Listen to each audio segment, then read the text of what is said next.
Gravando. Bom dia, pessoal. Uma alegria estar com vocês aqui de novo, nesse quinto e último dia dos nossos encontros aqui da oficina Mamulengo Pernambucano e o Teatro de Bonecos Popular do Nordeste. E essa oficina, ela foi contemplada no edital número 2 de 2021 da Secretaria de Patrimônio, Cultura e Turismo daqui do município de Olinda. Então, hoje a gente vai finalizar nossos encontros, né, nossa oficina, e para a gente começar, a gente queria mostrar um outro personagem que a gente brinca e tocar mais uma música.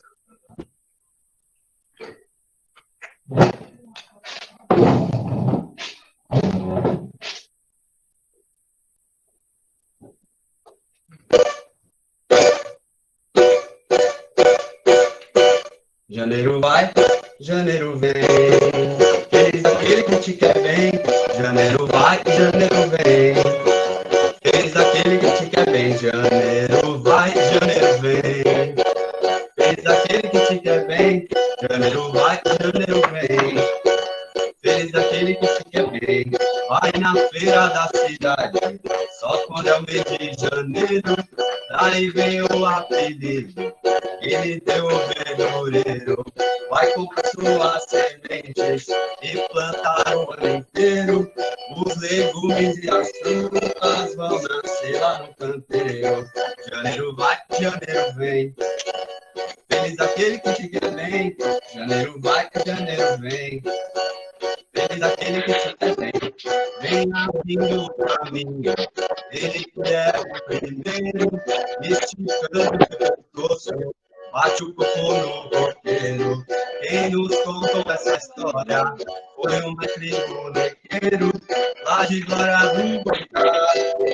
Ela fez mamonheiro. Janeiro vai, janeiro vem, feliz aquele que te quer bem. Janeiro vai, janeiro vem, feliz aquele que te quer bem. Janeiro vai, janeiro vem, feliz aquele que te quer bem. Janeiro vai, janeiro vem, feliz aquele que te quer bem. Ei, Fausto, teu pai. Eita! Valeu! Então, esse é o janeiro. E como diz a música, né, a gente conheceu essa história do janeiro através do mestre Zé Lopes, lá de Glória do Goitá. E o janeiro é um personagem bem tradicional aqui do Mamulengo Pernambucano, né, que a gente vê ele em bastantes brincadeiras de muitos mestres. De várias formas diferentes, né? Mas Sim. a característica dele principal é esse pescoço, né? Sim. Que aumenta. O que a gente vê mais é o janeiro que chavequeiro, né? O janeiro que vai flertar com... Geralmente é com as garotas, né? Nunca vi o janeiro flertando com um garoto, não. Mas aí ele vai falar, sei lá, deixa eu pensar aqui, a Paula. Eu fiquei sabendo que a Paula tá aí, a Paula é minha namorada. Aí o Matheus fala assim, cadê a Paula que eu não vi? Aí ele vai, tá lá atrás. Aí mostra lá a Paula, ele vai com pescoção. E aí tem o janeiro, o nosso é só de dança, né? E aí essa cabeça do nosso janeiro é de umburana, um pouquinho mais pesada. E aí tem uma história até engraçada que a gente já quis trocar por um boneco de Mulungu, mas ele não deixou não, ele cavou o seu lugar no elenco, ele aparece pra gente nos lugares e não deixou a gente trocar ele não. Então, massa, vamos lá então, vou compartilhar aqui a tela para a gente começar. Corrida dos slides. Bom dia, galera.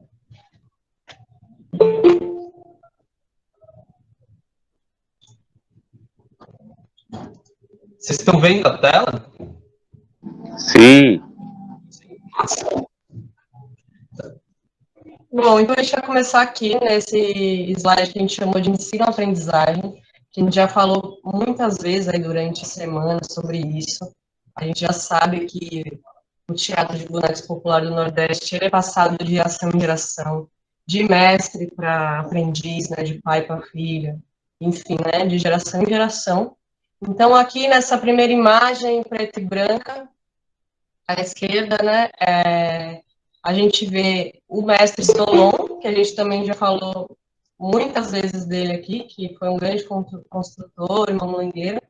E ao lado dele, o aprendiz, um dos aprendizes, que é o Chico Simões, que hoje é o nosso mestre, né? Então a gente já tem aí essas gerações de brincantes, né, de mestres, que o Chico também não gosta de ser chamado de mestre, a gente chama com o maior carinho, respeito e admiração possível, né, mas não se intitula mestre também.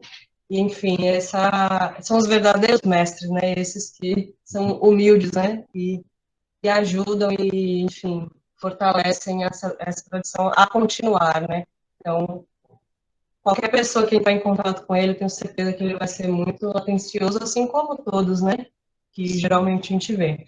E vale destacar que a gente está aqui tem muito a ver com o Chico, né? Muito. O Chico, ele fortaleceu muito o nosso trabalho, tanto de abraçar mesmo e falar, não, dá para vocês serem mamulengueiro, é uma profissão, toque esse boi, toque esse jaraguá para vocês brincarem. Então, ele fortaleceu muito o nosso trabalho. Bom, aqui ao lado, um pouco ao lado acima, temos o Bel, que é o marido da Titinha que veio aqui ontem, junto com o mestre da Divina, brincando dentro da barraca. Então, eles estão ali num momento de brincadeira, que é um momento de aprendizagem, né? Um momento de reflexão, de conhecer o que o mestre fala, enfim, de conhecer o brinquedo. Né?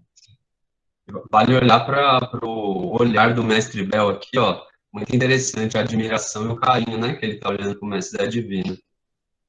E aqui embaixo a gente tem o Bel, novamente, mas agora com um aprendiz aí, que é o Thiago, está com a gente há alguns dias também, que é do Mamulengo Risadinha, que é esse mamulengo mirim que surgiu aí no último ano.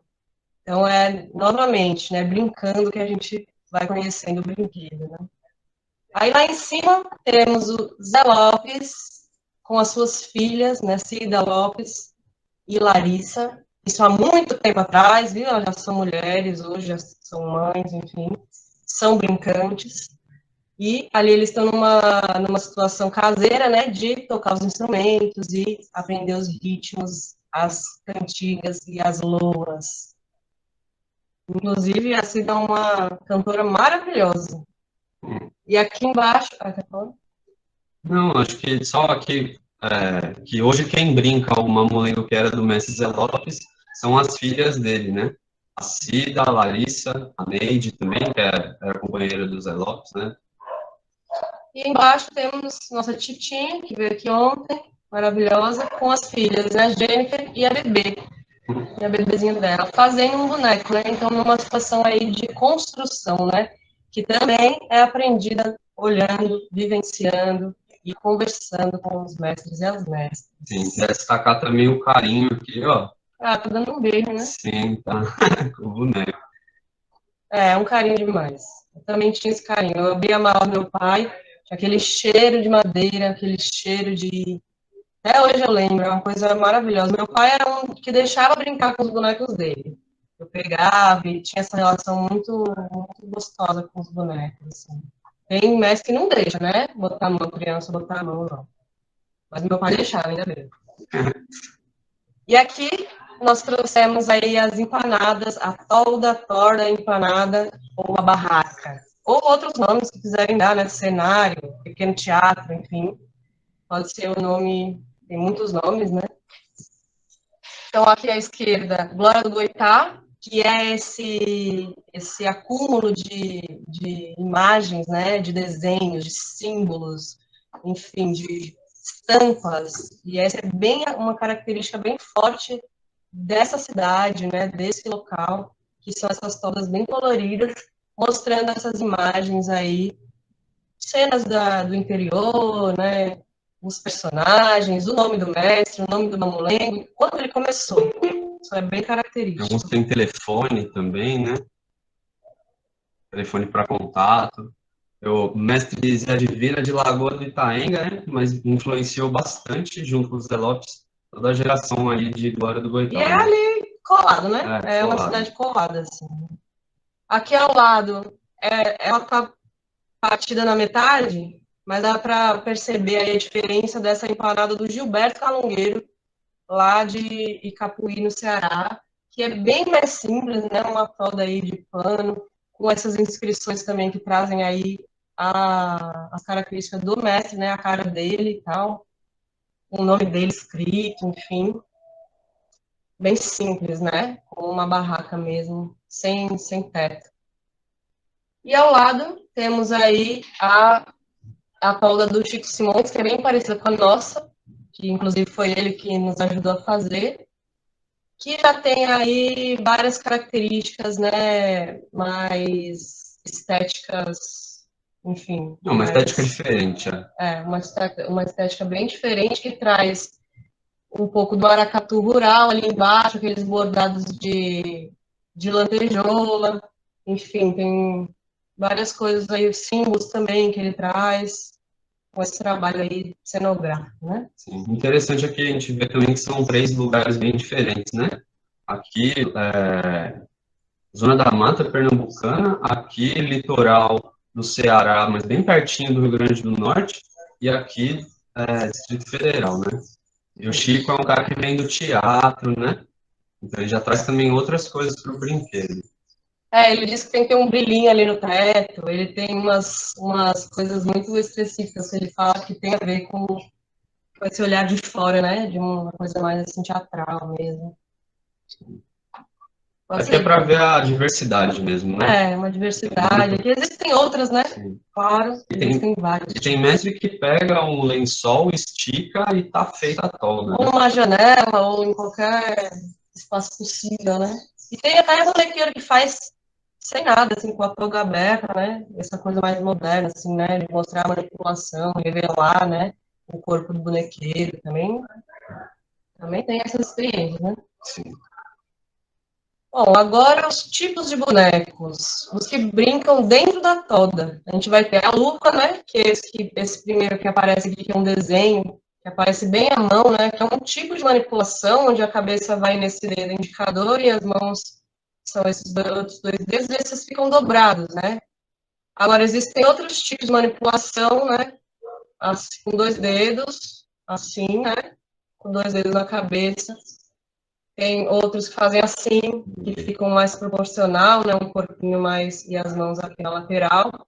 Enfim, cada um também vê aí o seu jeito de fazer. Mas esse aqui é o tradicional do teatro de bonecos aqui do Nordeste. Eu uso esse, meu pai usava esse também.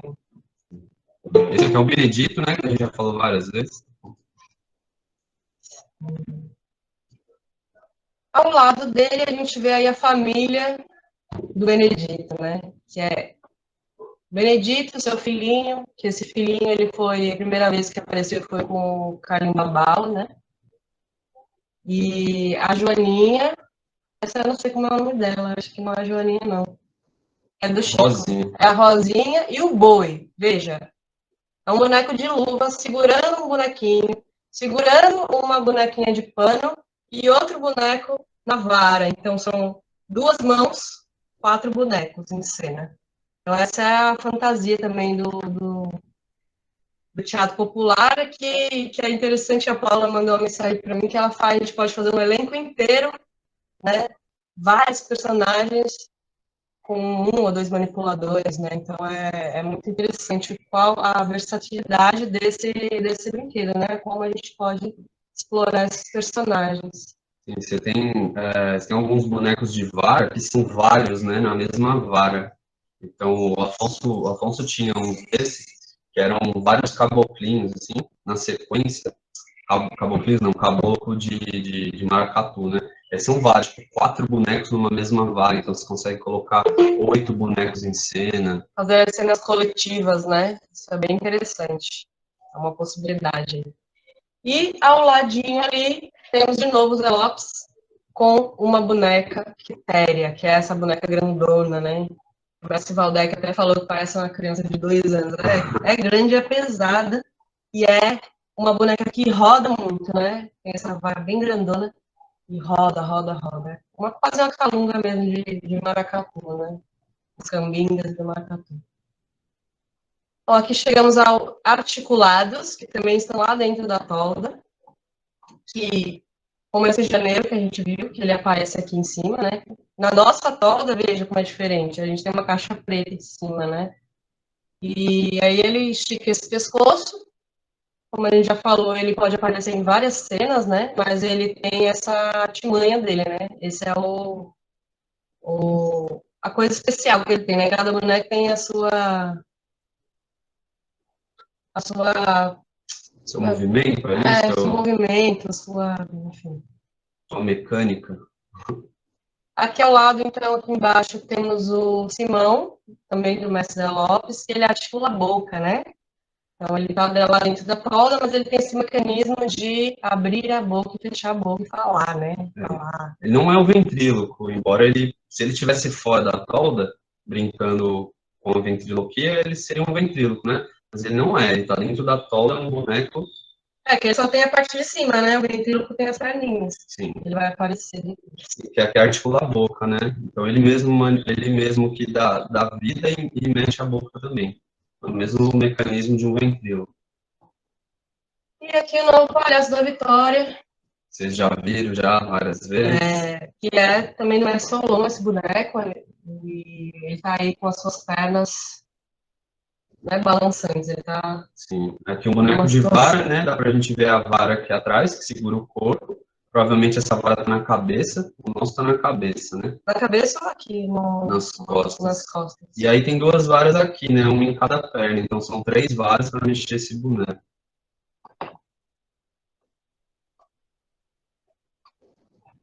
Bom, as bonecas de pano aparecem muito no Babau e no João Redondo, né? No Pernambucano ela não aparece tanto. Mas é uma tradição nordestina, né? As bruxinhas, né? As bonecas de pano, essas bonecas da infância, né? E ela, dentro do teatro, ela tem uma certa limitação de movimentação, ela meio se agita, assim, mas ela é muito interessante porque, justamente, ela vem ganhando, né, nos últimos tempos, aí, um certo destaque. E também apareceram, graças a Catarina Calungueira, que é uma brincante lá do Rio Grande do Norte também, da cidade de... Como é o nome da cidade dela? Não é Caicó, ela estudou em Caicó. Não, é perto de... Bom, ela do sertão do Seridó, se eu lembrar a cidade dela, eu digo. E ela começou a fazer as bonecas de pano, mas de luva, que ganham outra vida, né? Ganham uma agilidade, uma expressividade que é outra, né? Então ela faz essas bonecas, essa aqui que aparece aqui no meio, ela tá amamentando, né? Que já é uma cena que ela tá fazendo, que a boneca que é a Catirina dela, que é a protagonista, né, do espetáculo dela, amamentando aí o filhinho, e feita toda de bordado, com tecido. Essa aqui ao lado, na esquerda, pretinha, é a Joaninha, que meu pai brincou durante muitos e muitos e muitos e muitos anos.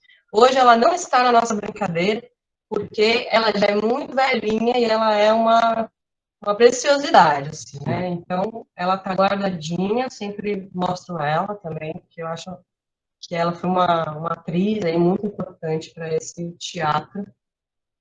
E ali ao lado temos umas bonecas paraibanas, né? Mas em todo o Nordeste essas bonecas estão presentes, né? As bruxinhas. Sim, acho importante a gente destacar que, tradicionalmente, pelo que a gente viu, né?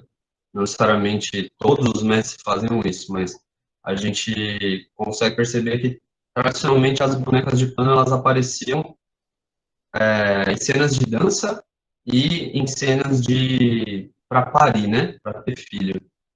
E então ela também dá essa possibilidade, que nem a Mari falou no slide anterior, de um boneco de luva segurar ela. Então, se você vai ter um baile, né, um forró, como tem muitas brincadeiras que tem essa cena de dança, né, do forró. Então, 2 bonecos de luva conseguem segurar 2 bonecas de pano. Então, você tem 4 bonecos em cena com apenas 2 mãos, né? E aí isso tem mudado, né?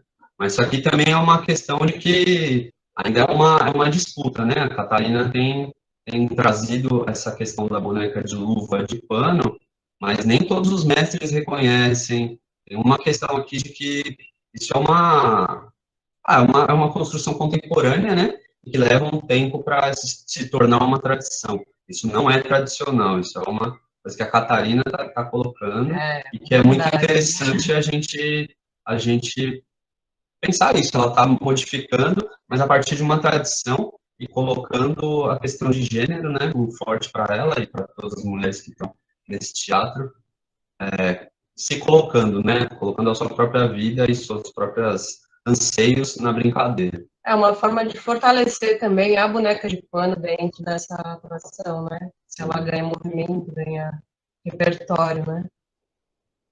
E protagonismo, né? Acho muito forte isso. Ter uma mulher protagonista na brincadeira tradicional, né? Agora, os bonecos que brincam fora da toga, né? Então, nós temos aqui à esquerda o mestre Saúba com um ventríloco que não mostra as perninhas, veja.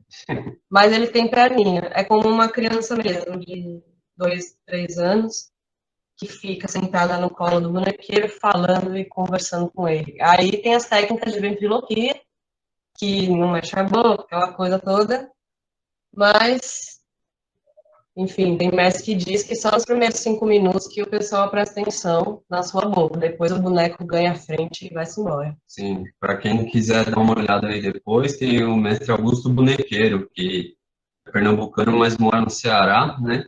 E ele é um grande ventríloco. O boneco dele de fuleiragem, né? É famoso esse boneco.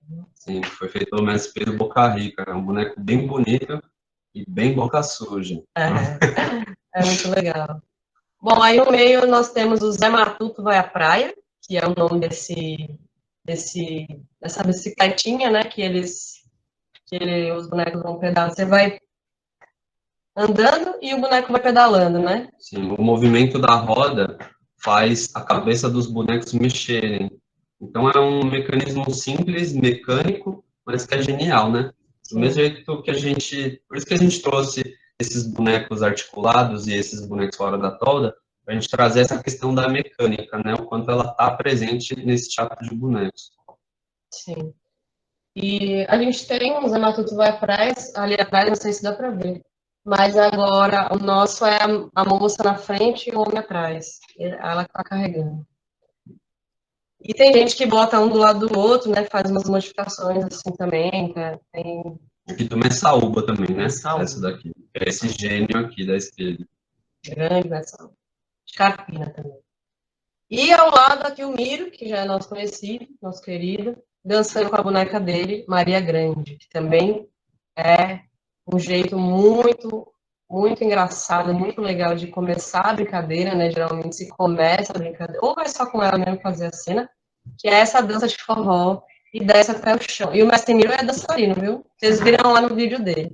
Ele é muito bom. Sim, e aqui a Maria Grande do Mestre Miro, ela é ventríloco também, né? Então ele brinca com a boneca de dança e faz a ventriloquia. É outro gênio aqui também, né? Nessa página temos dois gênios do mamulengo, da mecânica, são dois engenheiros aqui fantásticos. De Carpina, os dois. Bom, agora algumas figuras, né? Não todas, porque são muitas figuras, outras até que desconhecemos, com certeza, porque são muitas. Começando aí de novo com ele, nosso vaqueiro, nosso querido, amado, Benedito e seu filhinho. Tá aí com a cena da redinha, né? Que o Mestre Miro falou também dela, que emociona ele. Ah, é muito feita também essa cena da redinha. E aí, enfim, o neném dorme, canta cantiga, né? Também pode aparecer um ser fantástico aí nessa cena. Então é muito interessante, é o campo do onírico, né? Do sonho, e aí aparecem as figuras de Jaraguá, pode aparecer, que né, conversa também com outros brinquedos, né? A presença do Jaraguá. É do Chico, né? Do Chico Simões, esse Benedito. Simões, de novo, né? Mais uma vez ele aí. A gente trouxe bastante o Chico.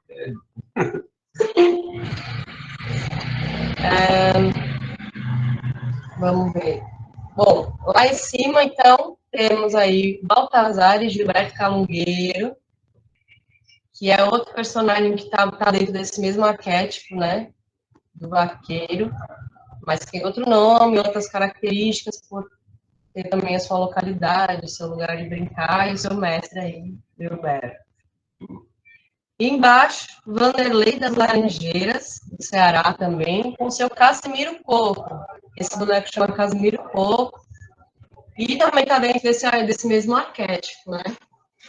Sim. Aí, se a gente olhar os três, né, aqui, eles são bem parecidos, né? Eles têm características bem parecidas, a cor da roupa, o chapéu, né? Preto, né? Ele é preto. Bem... Os três, sim. E é isso, tem brincadeira que Baltazar aparece como o irmão do Benedito. Tem uma grande família, né? Sim. De bonecos. E aqui a gente vê três brincadeiras diferentes, né? Aqui o Babau, embora o Chico chame de mamulengo, preservada, é uma brincadeira tradicional do Babau. Aqui a Calunga, né? Que também aparece, o Baltazar aparece bastante no João Redondo, no Rio Grande do Norte, mas aqui a Calunga no Ceará. E aqui também o Casimiro Coco, em outra região do Ceará. Bom, aqui nós estamos vendo aqui à esquerda o Simão, do Mestre Zé Divina. Acho que está lá no museu, né? Tá no museu daqui de Olinda. Que ele é articulado, né? O Simão geralmente é articulado, a boca articulada, né? A gente não sabe quem fez esse daqui, mas quem brincava era o Mestre Zé Divina. Acho que a Mariana tá aí, se Mariana souber, ela pode dizer. E aqui no meio temos o Jurubeba, que é o mestre, com seu boneco Professor Tiridá, que é um personagem urbano aqui do Recife, criado pelo Ginu. E ao lado, esse palhaço é o Cheiroso, do mestre Augusto Barreto, lá do Sergipe. Que são essa figura também que ele inventou em homenagem a outro mamulengueiro, né? Pernambucano, que é o Cheiroso. Aqui a gente trouxe esses dois slides na sequência, que são os protagonistas, né? Então você tem aqui esses três protagonistas e aqui embaixo também. Acho interessante a gente ver que no Pernambuco o protagonista é branco, né? Diferente da Paraíba, do Rio Grande do Norte e do Ceará, né? Do Piauí também. E aí a gente conversando com o Wagner Porto, que é um brincante de Garanhuns aqui, a gente estava conversando e aí a hipótese que ele trouxe para a gente é que aqui em Pernambuco os mestres brincavam mamulengo geralmente na fazenda dos senhores, né?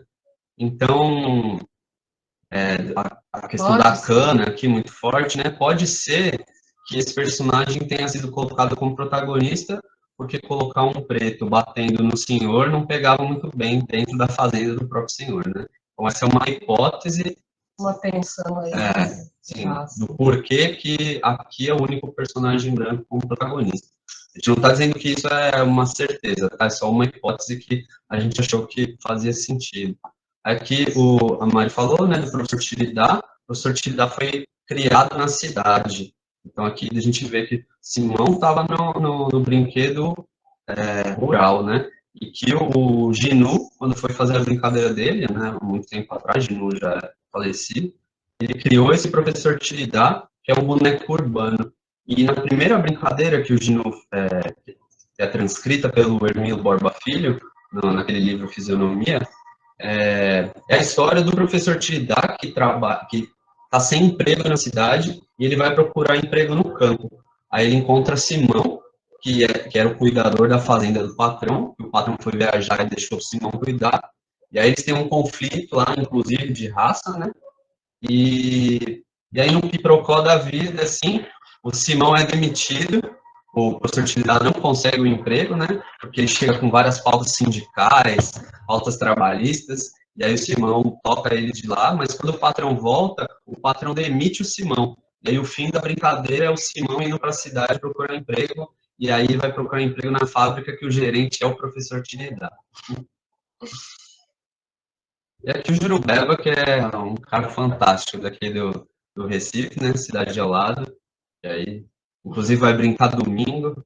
Quem estiver aí pelo Recife, vale a pena prestigiar, porque o Jurubeba é um Gente, tem mestrão. uma pergunta que eu não sei se vocês estão vendo, mas é porque está com a tela, né? Quando puder perguntar, vocês me falam. Pode falar, Miguel. É sobre o Simão mesmo, né? Que eu vi o mestre Valdec falando, e também, como eu aprendi, né? Essa tradição de Pernambuco, o Simão sendo o personagem principal, né?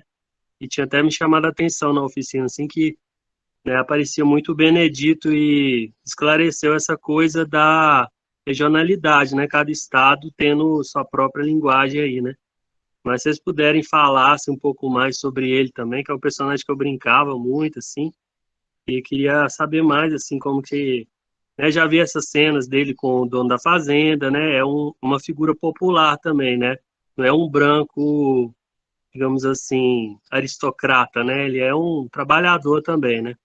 E fazendo um jogo aí com o Benedito, né? De muitas vezes de amizade, muitas vezes de tipo um João Grilo e Chicó, um passando a perna no outro ali também, mais ou menos, né?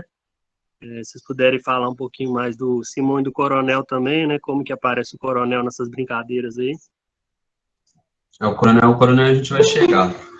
Tá daqui a pouquinho. Mari, Alan, Oi, esse Simão, eu perguntei aqui a Mari, ela disse que é de Zé Lopes. Tanto o Simão como a Quitéria. Quando a gente terminar, eu tiro uma foto que eu tô aqui no museu e mando no grupo pra vocês, pra todo mundo ver. Ele tá aqui, exposto, tá? Boa parte dos bonecos que o Mestre da Divina brincava eram do Zé Lopes, do Mestre Zé Lopes, né? obrigada, Mari. Obrigado, Mário. O Zé Lopes Nada. não era ele não construía muitos bonecos, né? Sobre o Simão, vou falar do pouco que eu enxergo, assim, né? Mariana também pode falar da visão dela. O Simão é um funcionário do patrão da mesma maneira que o Benedito é. Ele precisa de um emprego e ele é o funcionário do patrão, um funcionário que o patrão tem uma certa confiança, né? Nessa brincadeira do Ginu, que eu estava falando, o patrão vai viajar e deixa o Simão para cuidar da terra dele. Mas isso acontece em outras brincadeiras também, que o patrão vai viajar e deixa o Benedito cuidando, né? Eu acho que eles são, vou dizer aqui, correndo o risco de ser leviano, eles são semelhantes, né? Eu acho que eles são representantes da classe trabalhadora, assim, do povo, né? Eu acho que o Simão talvez ele traga essa diversidade desse povo, né?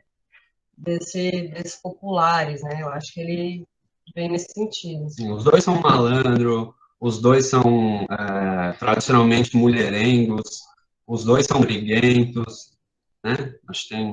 Eu acho que o Benedito é mais porradeiro. Arrisco dizer que o Benedito é mais da porrada. É que a nossa brincadeira, especificamente, ela vem com o Benedito, né? Ele é muito forte, assim. Então, realmente, o Simão, a gente ainda tá... É um personagem que a gente nem não conhece tão tanto, bem né? quanto a gente conhece o Benedito, né? Sim. Pode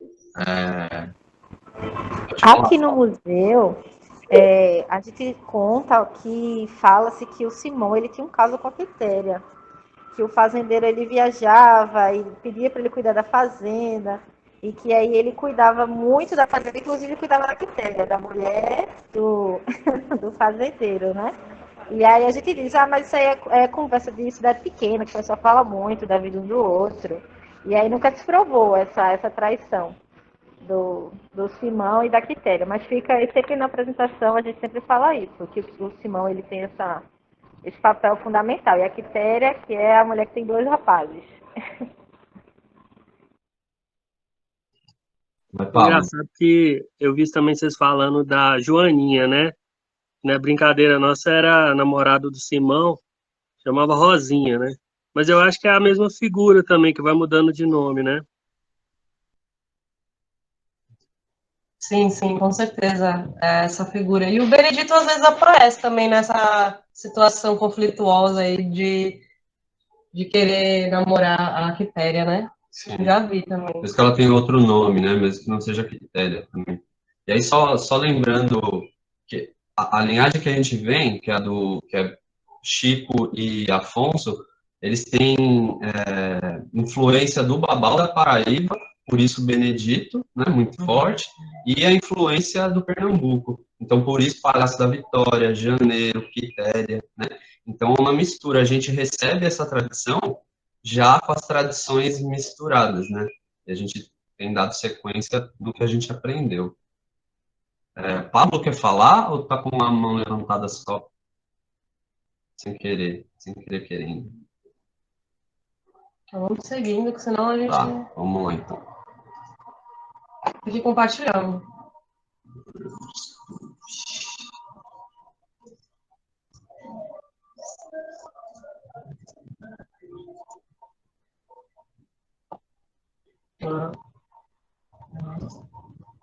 Estão vendo? Alguém pode dizer que sim ou que não? Sim. Valeu. Bom, aqui a gente traz algumas figuras femininas, né? Algumas, porque existem várias outras. Aqui na esquerda temos Quitéria. Ou Carolina, né? A Carolina é a filha, A né? filha. Mas que são essa mesma boneca de vara, né? Grandona. Então, é uma Quitéria, uma Carolina com a Cida Lopes, né? Filha do Zé Lopes.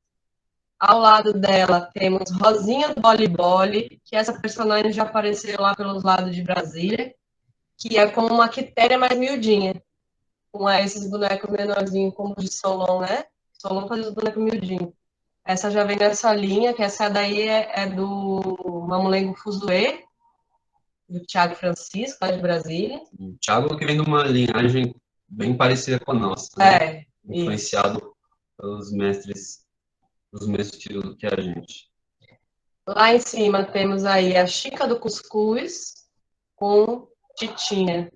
Ela falou um pouco da Chica também, e tem o Pisa-Pilão, que acompanha a mesma cena, que é pilando para fazer o cuscuz, e a Chica cantando e peneirando. E ela vai fazendo o cuscuz pros pessoal, né? Ela faz o cuscuz pro Miguel, faz o cuscuz para Paula, faz o cuscuz pro Nazareno, a Marlene, e cada pessoa que ela faz o cuscuz é uma cantiga, né? Um verso, né? E aqui embaixo, de novo, a nossa qual daí, a mãe de Cacimba, com a Joaninha, que engravida em cena, que é uma mecânica aí que meu pai botou e que a gente continua fazendo. Nem sempre dá certo, mas ela tá lá, subindo a barriga em cena, mostrando esse universo fantástico, né? Sem nenhum compromisso com a realidade, né? A gente brinca muito com isso, assim. O fato deles serem bonecos, eles saberem que eles são bonecos, né? E aí, de novo, essa coisa da mecânica, né? Legal, que são coisas simples. Aí aqui, né, da saia, aqui da Chica que balança também, ela tem os braços bem moles, que aí balança essa peneira. E aqui do enchimento com a bexiga, que é como chama aqueles negócios de medir pressão, que aperta. É umas bombinhas, assim, bombinha. de ar, né? E aí enche a bexiguinha. Sim. E aí chegamos nos antagonistas. Na figura de poder, né? E temos aqui ao lado esquerdo o Mané Pacaru, que é do Mestre Bila, lá do Museu do Mamulengo de Glória do Oitá, que é um bonecão grande, de vara também, ele chega, né, imponente. Que é o dono das terras, né? Aqui no Pernambuco, quando você encontra o João Redondo, ele não é o mesmo João Redondo dos outros lugares, né? A figura máxima de poder. Aqui em Pernambuco vai ser o Mané Pacaru. Tem um outro nome também, Coronel da Javunda, né? A gente já viu como Rei Mundinho também. Coronel alguma coisa, né? Sim, esse do Mestre Bila, que é o irmão da Titinha, né? As imagens não estão muito boas, que a hora que fica grande eles ficam assim com esses tracinhos, mas dá pra olhar. Aí ao meio temos Chico de Daniel, que o Nazareno falou dele também, com o João Redondo, que é a carinha do João Redondo do Rio Grande do Norte. É esse, assim. É esse velhinho, cabelinho branco, um chapéuzinho, óculos. E aí bem forte aqui a questão de raça, né? Bem forte, assim, essa coisa do João Redondo branco, que é o senhor, e Benedito ou Baltazar preto, o trabalhador, né? E aí tem muito a cena de pancada, inclusive, né? Que no fim é sempre Benedito e Baltazar que se dão bem, porque aí tem essa coisa do heroísmo, né? A vitória do herói é uma vingança popular, né? E depois a gente vai conversar um pouquinho mais sobre isso. E o padre, né, do Mestre Tonho, foi um dia desse que ele brincou com esse boneco. Também é articulado, um boneco de vara, grandão. que mostra aí também essa relação com a igreja, né? Essa relação profana com a igreja, porque o padre é um safado. E aí, ele faz, essa cena que ele está fazendo é uma cena de Chico Daniel, que ele carrega a igreja, que o sacristão carrega a igrejinha e o padre fica falando, vá, como se ele, né, obrigando ele a carregar a igreja, enfim, né, toda uma simbologia aí. E aí que o mestre Tom adapta, né? Porque na brincadeira do mestre Tom, ele coloca o Simão como um sacristão, né? Essa daí que a gente viu. Era o Simão que carregava a igreja. E a brincadeira do Chico Daniel não era o Simão, né? Acho que o Chico Daniel nem botava Simão na brincadeira dele. Acho eu. Infelizmente não conheci, só vi por vídeo a brincadeira. Seguindo.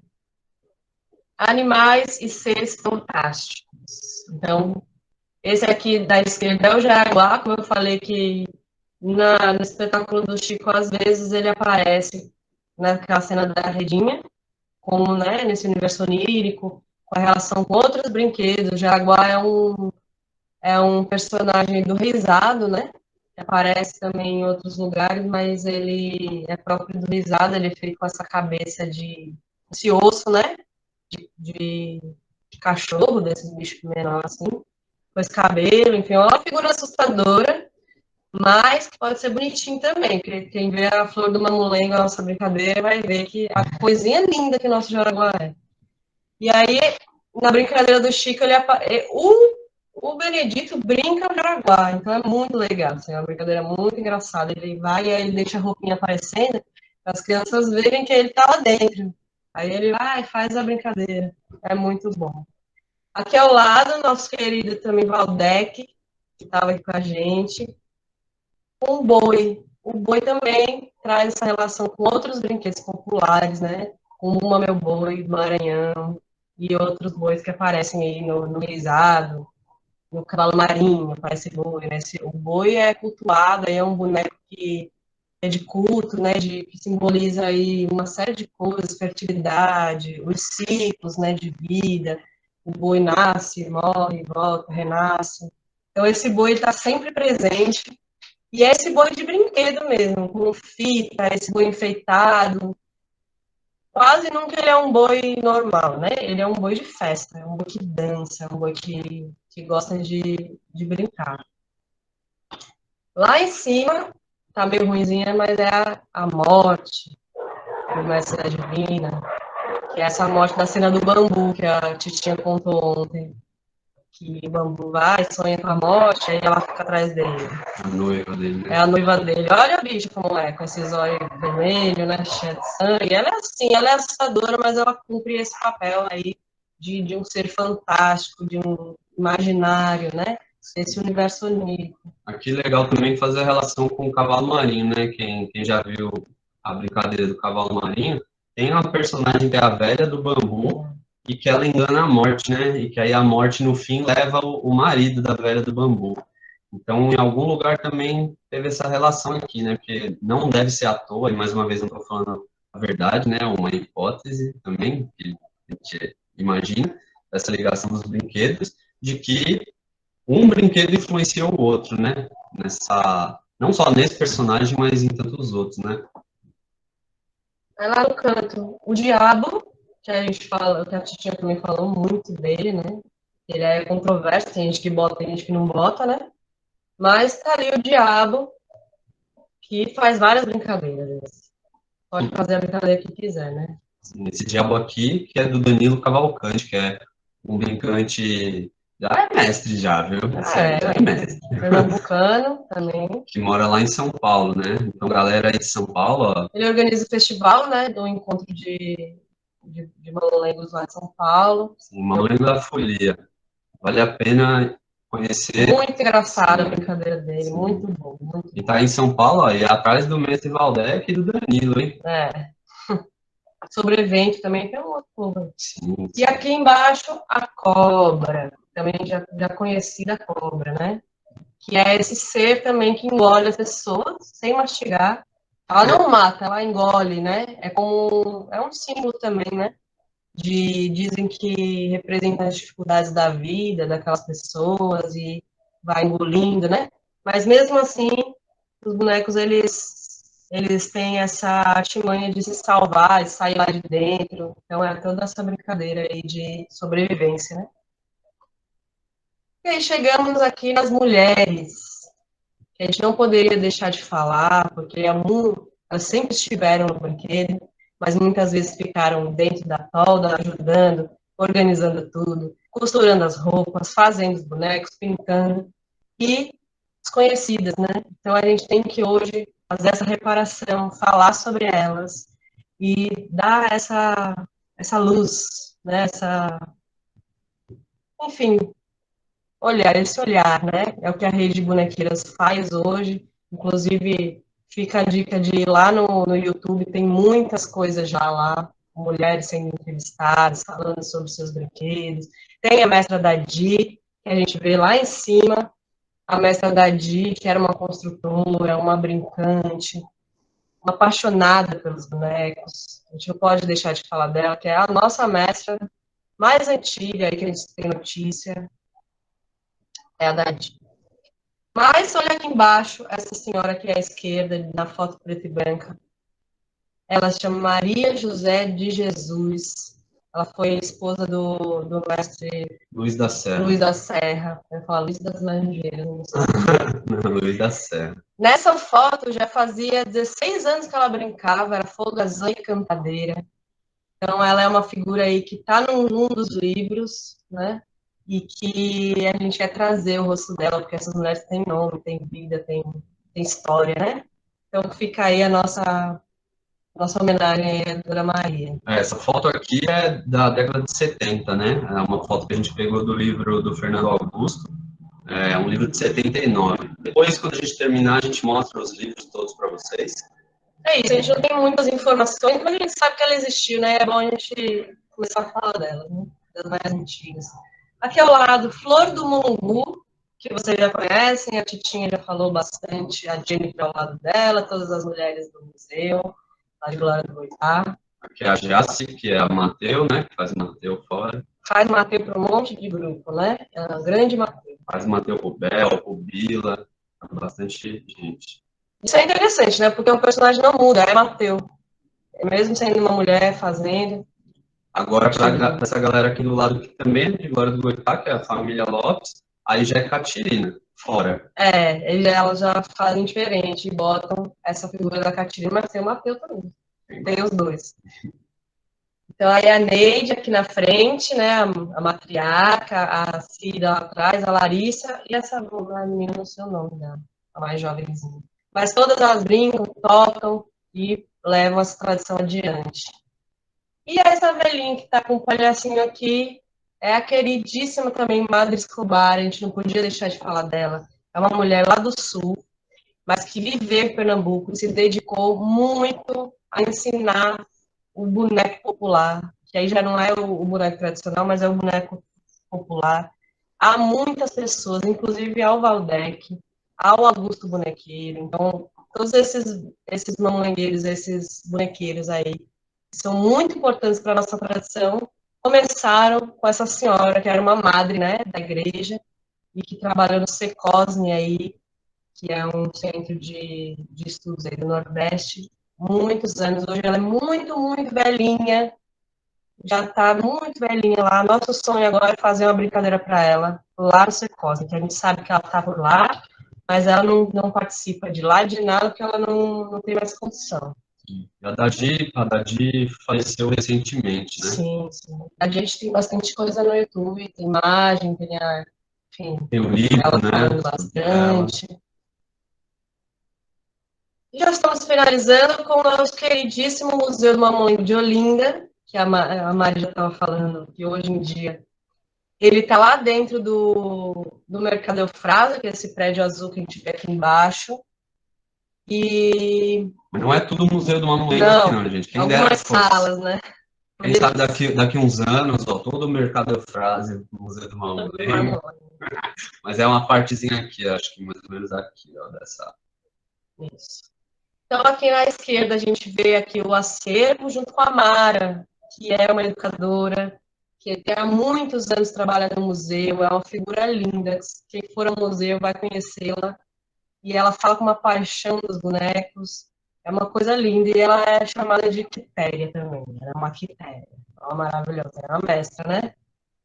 E ela tá logo com o padre na mão, que eu não vou contar para vocês. É. Quem vier no Museu do Mamulengo aqui de Olinda, pede para a Mara mostrar o padre. Vocês vão ver. Aí aqui embaixo a gente tem um Simão do Mestre Solon, que está numa exposição maravilhosa, o acervo quase inteiro lá do Mestre Solon está lá. Tem 100 bonecos, né? É muita coisa, é muito interessante de ver, muito interessante. E aqui em cima nós temos o pastoril feito pela mestra Dadi, que também está na exposição de Natal lá do museu, que é muito lindo. Aí é o cordão vermelho, o cordão azul, a Diana lá no meio, de azul e vermelho. Enfim, também em contato com as outras tradições, com os outros brinquedos. E, para finalizar, o Museu do Mamulengo de Glória do Boipá, que temos aqui o prédio, que também é um prédio histórico, era um mercado, né? A parte de dentro do museu, que nós vemos que tem várias soldas de mamulengo, lá de Glória. É um espaço bem amplo de oficina, tem uma bancada de oficina, onde os artesãos ficam fazendo, enquanto as pessoas estão visitando.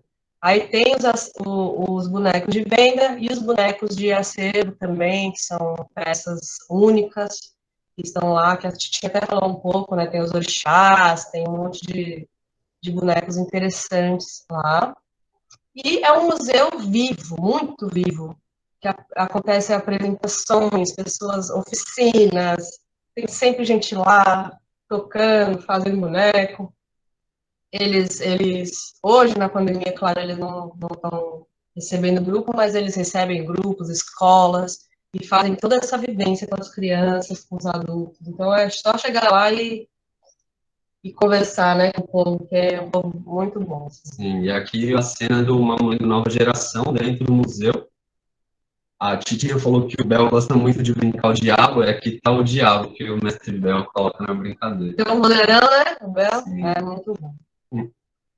Então, corremos aqui bastante e vamos continuar correndo agora. Vou ver se alguém quer falar alguma coisa. Tem alguém querendo falar? Aí a gente... Vamos seguindo, que a gente separou. Então tá, vamos voltar lá para correr. Marlene, fala, Marlene. Assim, eu quero sanar algumas dúvidas.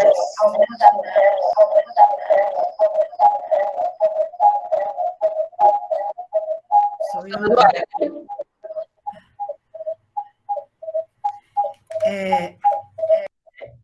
Tá dando muito eco, Marlene, no seu outro perfil aqui, que tá escrito Pablo.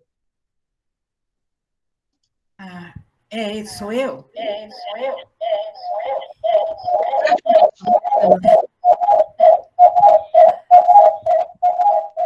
Ai, Jesus. Tá muito eco, não dá para escutar. Fica. Você não consegue falar do Marlene? Oi? Ai, pois é, que é isso? Será que é isso? Bota o fone que eu acho melhor.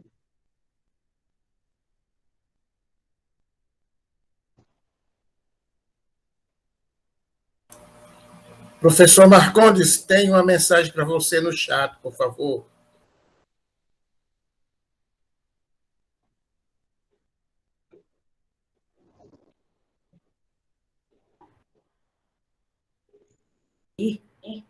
Não está dando certo.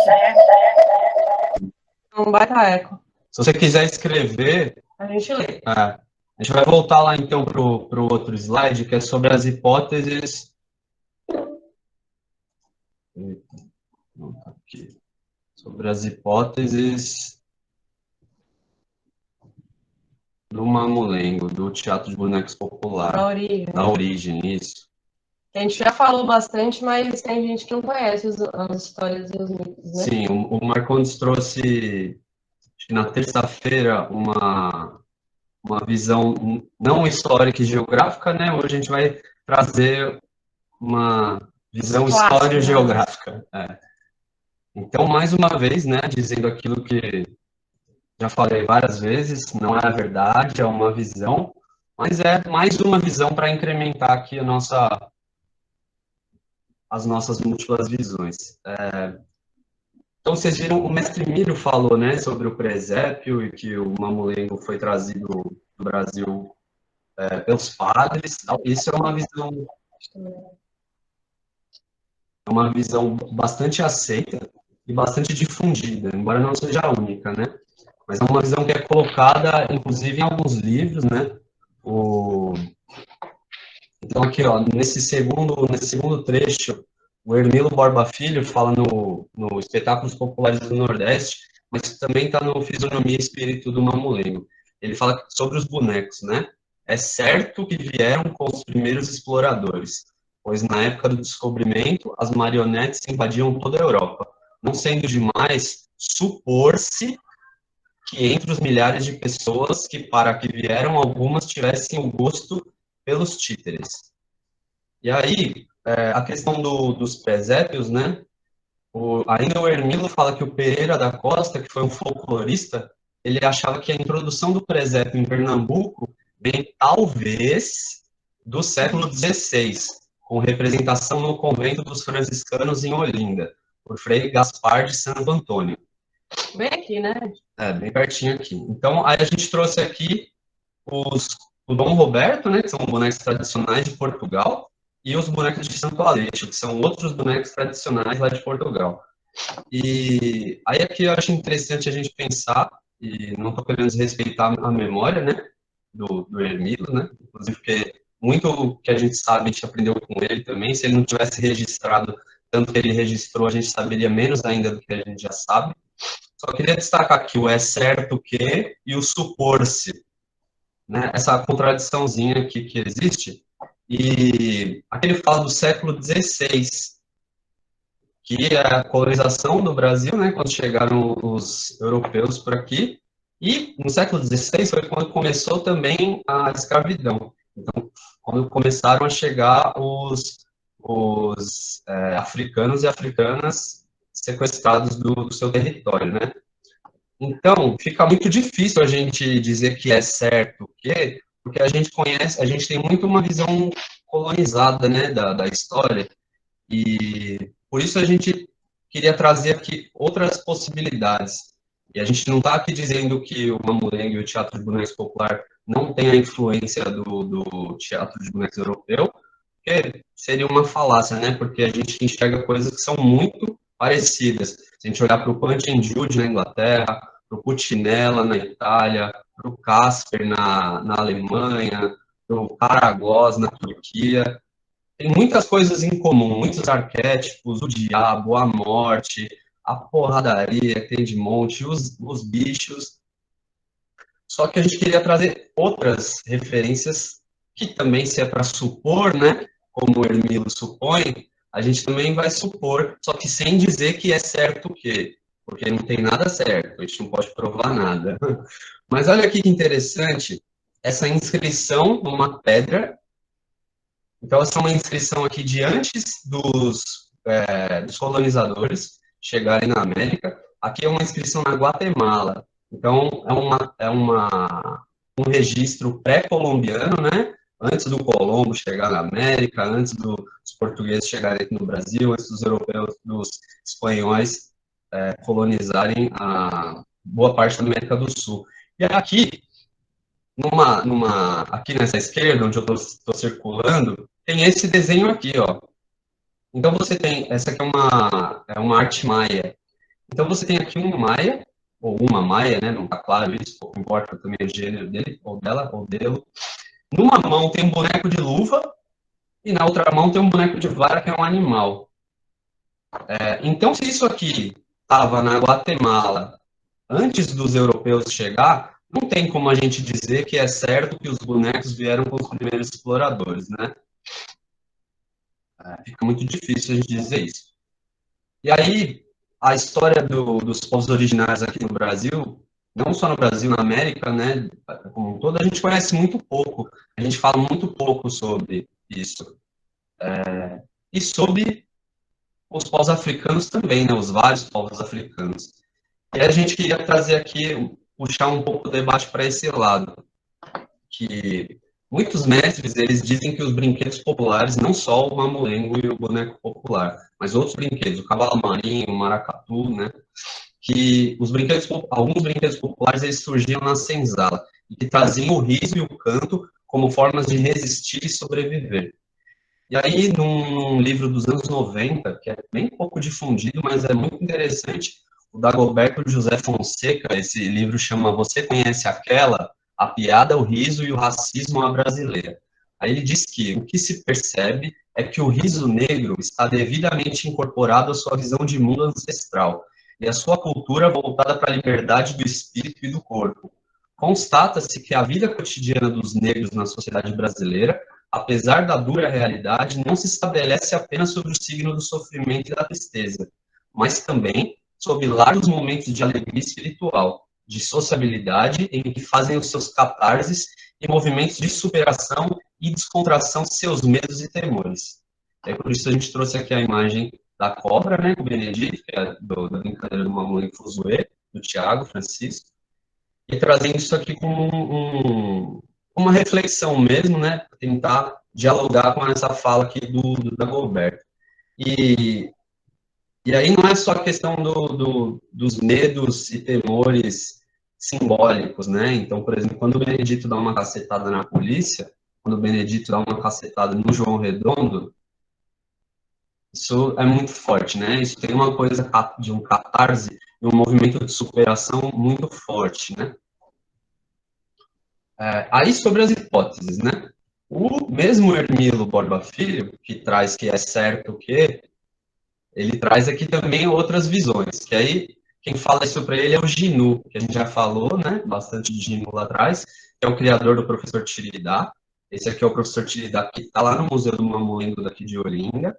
E aí o Ginu, ele diz que existia uma fazenda no interior de nosso estado, um senhor de muitos escravos.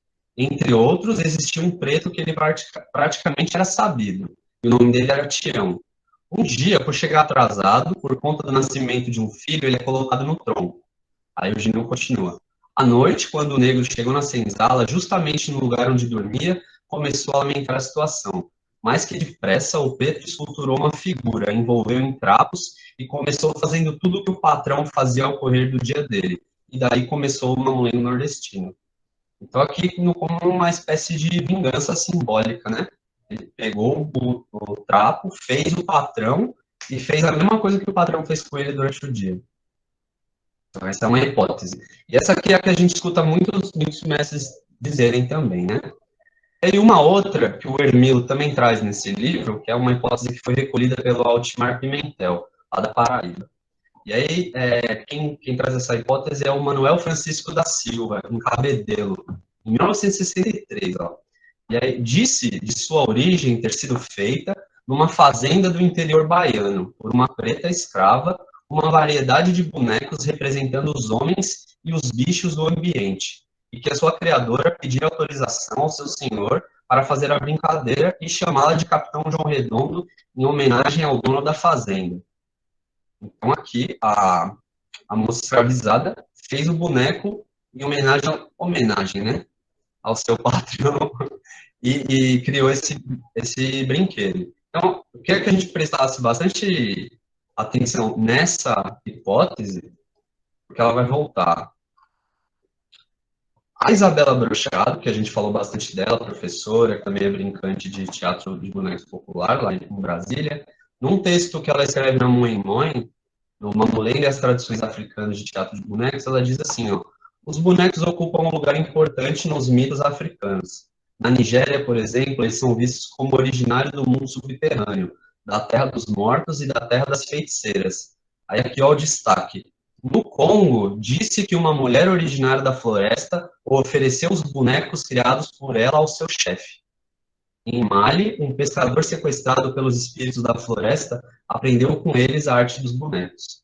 E a Isabela Brochado também traz que tem registro de viajantes que identificam bonecos no continente africano já no século XIV.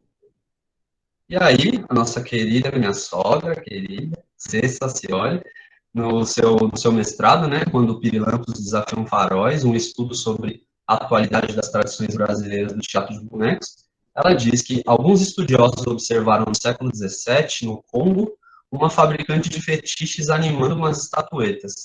Nesse período, muitos africanos capturados e escravizados para o trabalho na costa nordestina eram oriundos do Congo, e a eles são atribuídos muitos dos rituais cênicos ainda vivos em Pernambuco, 5 séculos depois, como o maracatu. Aí a hipótese dela que foi o que colocou essa pulga atrás da nossa orelha, né? Se as danças são mantidas com tanta determinação, por que não os bonecos? E aí, para a gente terminar aqui, e a gente abrir para conversar, é isso, mais uma vez, a gente não está querendo provar nada, isso aqui não é verdade, né? Mas é uma possibilidade que a gente está enxergando como bastante possível. Olha aqui, ó, a calunga na mão da Dama do Passo, do Maracatu de Recife, é uma boneca de vara, olha aqui. Aí aqui, né, Dona Joventina, aqui a calunga, e olha que a calunga na mão do Zé Lopes. Pode ser uma coincidência? Pode ser, mas suposição por suposição, a gente também pode supor essa influência africana, do mesmo jeito que a gente pode supor a influência dos povos originários aqui da América, né, também. Só que a gente conhece tão pouco sobre esses povos, a gente fala, né, a gente tem um pensamento tão colonizado, que a gente vai dizer que veio do presépio, que é certo que... E os povos, tanto os originários do Brasil quanto os africanos, são povos de cultura oral, né, que não têm coisas escritas, né, mas a gente tem que jogar o nosso olhar um pouco para isso também e perceber que a gente pode fazer essa aproximação das calungas, das cambingas e dos maracatus com as nossas quitérias. Inclusive, a Isabela Bruchado, nesse artigo, ela faz essa aproximação, mas ela para no seguinte sentido, que a calunga do maracatu não está em cena, não é usada para teatro, mas dentro da percepção de que o teatro africano, ele não é um teatro que a gente pode chamar de teatro, mas a gente pode dizer que os povos africanos têm uma teatralidade, assim como os povos originários do Brasil também, e que essa teatralidade pode ser essa aproximação aí dos griots, dos contadores de história, que são aquelas pessoas que tinham uma função social muito importante nas comunidades, de contar as histórias, de cantar os versos e de representar os animais, as pessoas, com bonecos, sem bonecos, com o corpo, com a dança, enfim, existe uma diretora e atriz sul-africana que a gente teve a oportunidade de fazer um curso com ela, que chama Napo Michani, que ela defende que o teatro africano é essa teatralidade do povo, né? Então, na sua diversidade, porque ali ela estava falando do sul da África, né, mas que é compartilhada, né, em muitos países, né? Então, é um pouco isso que a gente ia trazer, né? Sim, e aí pensar um pouco, né, essas histórias dentro do teatro de bonecos popular do Nordeste, elas trazem uma questão muito forte do conflito, né, trazem muito forte essa questão de classe, essa questão de raça, porque é a história do nosso território aqui, né, esse território que só é chamado de Brasil por conta de uma violência, né, por conta do extermínio de vários povos, do sequestro de outros, né, então não teria como essa brincadeira não ter violência também, né, porque a história do que essa invenção do Brasil é violenta, né? E o Nordeste foi um lugar que foi e ainda é muito violentado por esse pensamento colonial mesmo, né? E aí terminamos com essa... E agora abrimos, né? E aí, essa bibliografia aqui, que tem muito do que a gente olhou, né? Tem olhado, do que está escrito, e a gente já compartilhou com vocês lá no grupo de WhatsApp. E já saímos daqui com novas coisas para ler, viu? Porque esses encontros foram muito ricos para nós também, né? Muito aprendizado, foi uma grande roda aí. O Marcondes mandou várias coisas para a gente. Sim. E aí, é isso. Aí agora a gente vai para as contribuições. Sim, eu queria só, antes de terminar aqui, destacar esse texto, que é do Gleison de Castro Oliveira, que chama O Negro no Teatro de Bonecos, das tradições africanas ao teatro popular de bonecos do Brasil, que a gente pode compartilhar lá no grupo, que é um texto muito interessante, assim, porque a Cessa fala aquilo que ela falou sobre o Congo em 2000, né? A Isabela Brochado aprofunda isso alguns anos depois, e esse texto do Gleison é super recente. Então ele faz um apanhado, mas vai além, né? Ele vai além nessa discussão. É um texto muito, muito bom, que a gente recomenda e que depois a gente compartilha com vocês. Então, gente, era isso que a gente tinha para apresentar. E agora a gente... Vamos abrir, né, para o pessoal. Eu não lembro quem... Acho que vem aí, acho que dá para fazer uma fila aqui, né? Ele mostra aqui. Então, vamos lá. Tá o Marcondes? À vontade, gente.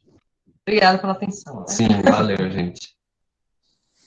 Eu acho maravilhoso a gente estar revendo essas questões históricas todas, né? Porque não faz mais sentido ficar com esse olhar eurocentrista e engolindo as coisas, né? Como se fosse o centro do mundo num único lugar, né? E eu acho que o centro do mundo está no lugar em que cada um está. É básico, né? O centro do mundo é na África, o centro... Bem, mas eu vou fazer aqui um pouco o advogado do diabo do Hermilo, com uma ressalva, e vou me contrapor também a ele. Eu acho que pode-se dizer com certeza sobre uma única coisa.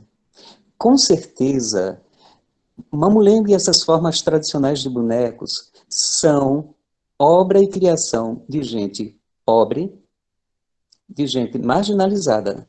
Isso não tem como se ter dúvida, não tem como se discutir. E é uma forma que eles encontraram várias maneiras, né? Encontraram os modos de folgar, de viver a arte, e ter a arte como um lugar de desvio do peso que é o cotidiano, que é o trabalho, que é a opressão, a partir da dança, a partir da música, a partir dos bonecos e por aí vai. Com certeza, boa parte desses criadores, quando a gente vai olhar para as tradições, são uma grande parcela negra. Então, é brinquedo de gente pobre e de gente preta. E por isso que talvez não exista tanto registro histórico, como a gente não vê história de várias coisas que são associadas a esses dois elementos, né? A negritude e a pobreza, que são desprovidos talvez de uma construção de escrita, né? Não há uma educação, não há uma produção que traga para a gente os registros históricos que se tornem perenes, né? Então ficam as suposições e por aí vai. Mas eu penso, e aí eu vou fazer uma volta para explicar o advogado do diabo do Hermilo. Também é uma certeza, no mundo inteiro, que a origem do teatro, seja ele qual for, qual forma seja, tem um pé na religião, tem um pé no ritual, tem um pé na religiosidade. E o teatro, quando vem, e a gente chama de teatro, já é uma definição muito clara e eurocentrista, né? Porque a gente pode chamar de outras coisas, né? Por exemplo, as pessoas olham para o cavalo marinho e dizem, o teatro tal. Não, cavalo marinho é cavalo marinho, ponto. Não precisa ficar chamando aquele de teatro ou querendo encaixar aquilo numa caixinha europeia, né? Mas o teatro no Brasil, historicamente falando, só historicamente falando, né, a coisa que ficou registrada, é aquela que vem com os jesuítas, né, os jesuítas, Anchieta, que vai fazer teatro, por aí vai. Provavelmente, eu não diria com certeza, como o Hermilo, mas provavelmente eles trouxeram modos de fazer, de representar com bonecos. Até porque essa construção de religiosidade, porque aí a gente pode dizer, de qualquer forma, olhando para qualquer lado, o teatro no Brasil tem uma origem religiosa, tem uma origem no sagrado, seja trazido da África, seja vindo da ancestralidade dos povos originários, seja dos portugueses. Penso eu que seria mais prudente da parte de Hermílio dizer que aquela famosa cruzagem, fusão, mestiçagem de elementos cênicos de diferentes povos resultaram nas formas espetaculares tradicionais do Nordeste. Seria mais sensato, para não dizer que veio dali com certeza e daqui a pouco desdizer, né? Tem uma outra coisa que eu acho que é muito importante falar, que é, pegando essa referência da África que vocês trouxeram, pegando essa aproximação entre a Calunga, que está numa forma de representação ritualística, numa forma de representação teatral, cênica, como nos bonecos, é possível dizer aí sim, com certeza tem um pé em comum, porque em vários registros, a partir de entrevistas e tal, se fala que em um determinado momento certas figuras que estão no teatro, no mamulengo, principalmente no antigo mamulengo, né, tinham um pé ainda associado à religiosidade africana. Então, assim, para alguns, colocar a quitéria era uma coisa sagrada. Alguns diziam que a quitéria era um tabu, era uma coisa lá, era quase como se fosse a calunga do maracatu mesmo. Não é todo mundo que pega, tem várias coisas ali, quase como um elemento sagrado. Isso também é uma coisa que a gente vê se desfazendo com o passar do tempo, porque a dinâmica social se altera, né? Então, aquelas pessoas que estão fazendo o brinquedo vão misturar tudo da vida dela, vai misturar o sentido de ser e de existir na sociedade, vai misturar a crendice, vai misturar tudo. É por isso que aí vem uma outra coisa que você falou também, vocês falaram que é o cruzamento entre essas formas cênicas. Com certeza, a gente pode dizer que existe uma capilaridade, uma coisa permeável entre elas. Inclusive, se a gente for olhar, a gente vê que, mesmo se a gente disser, o maracatu não é teatral, não tem uma representação cênica, mas se constrói uma cena ali, e no meio daquela cena, toda cheia de gente, tem uma figura que talvez seja a principal figura, é um boneco. E ela faz parte daquela coreografia, vai lá na frente e tal, por aí vai. Esse boneco está lá dentro do terreiro, né?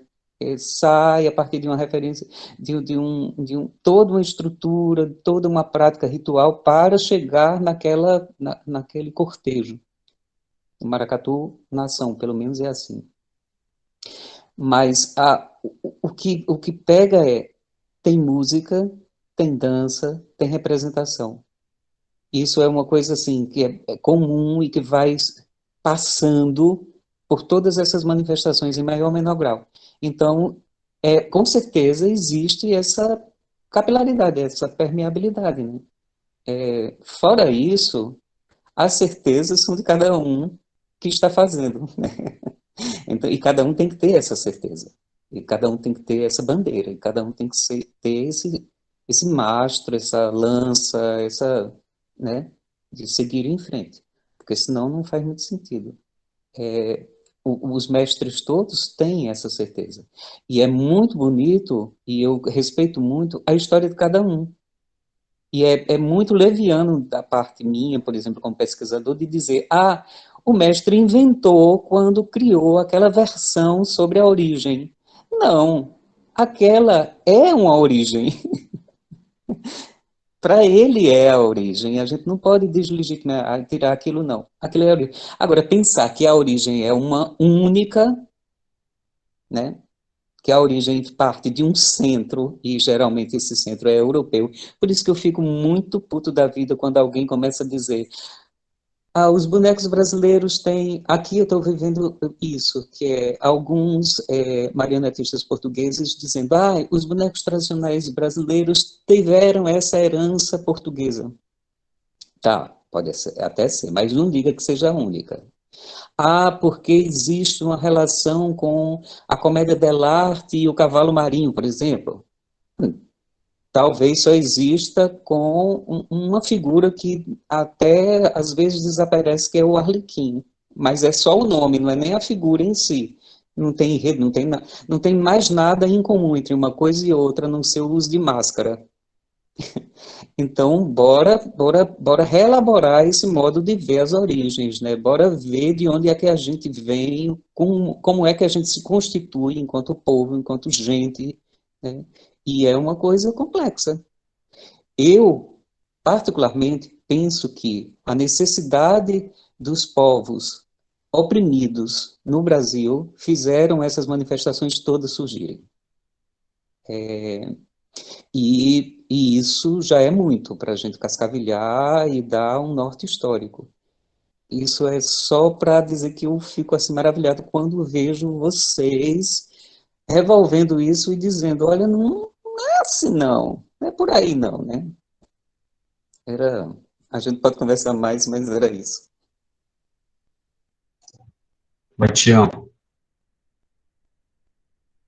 Bom, na realidade, a minha participação é só uma indagação que eu estou olhando aqui no chat e não consegui identificar a bibliografia que você falou que ia postar, entendeu? Depois dessa explanação toda, aí você muito bem, que tudo tem uma verdade, e o professor agora corroborou com isso, né? Que a partir daí já é uma verdade do que é uma recriação. Eu acho que eu me senti muito contemplado com todas as falas, mas a minha busca é sobre a bibliografia, assim, ela numa foto, num canto onde você possa baixar, guardar e ir adquirindo aos poucos, ou na rede, ou através do e-book e tal, essas coisas aí. Valeu. Mas Estou a gente... muito feliz, muito mesmo feliz com essa participação, com essa realização dessa oficina, que trouxe elementos que está guardado na nossa cabeça, mas que agora está tendo uma discussão teórica, política, social e prática muito profunda. E isso é legal demais, porque enriquece tanto o nosso vocabulário quanto a nossa vontade de resistir diante do processo de bonecos, né, de teatros de bonecos. Talvez agora, depois de 3 anos, eu consiga fazer as roupas da minha maleta de boneco. Valeu, um beijo no coração. Estou aqui. Tião, a bibliografia a gente mandou no WhatsApp, mas a gente manda de novo lá para vocês, tá? A gente mandou, era uma imagem amarela, que a gente mudou o fundo azul para encaixar nesse final. E sobre essa coisa, a gente manda agora, né? De novo, quando acabar o encontro. Beleza. Então, sobre essa coisa de verdades, eu vi uma história do Chico Simões, que é muito massa, que eu quero compartilhar com vocês aqui. Que é que quando o Olorum criou o mundo, ele fez a verdade. E a verdade era bonitona, forte, robusta, rápida. E ele fez também a mentira, que era pequenininha, fraca, só que ele deu um machado para a mentira. E aí a mentira procurou a verdade no mundo inteiro, foi atrás da verdade. Quando ela encontrou a verdade, ela era pequenininha e fraca, mas tinha um machado.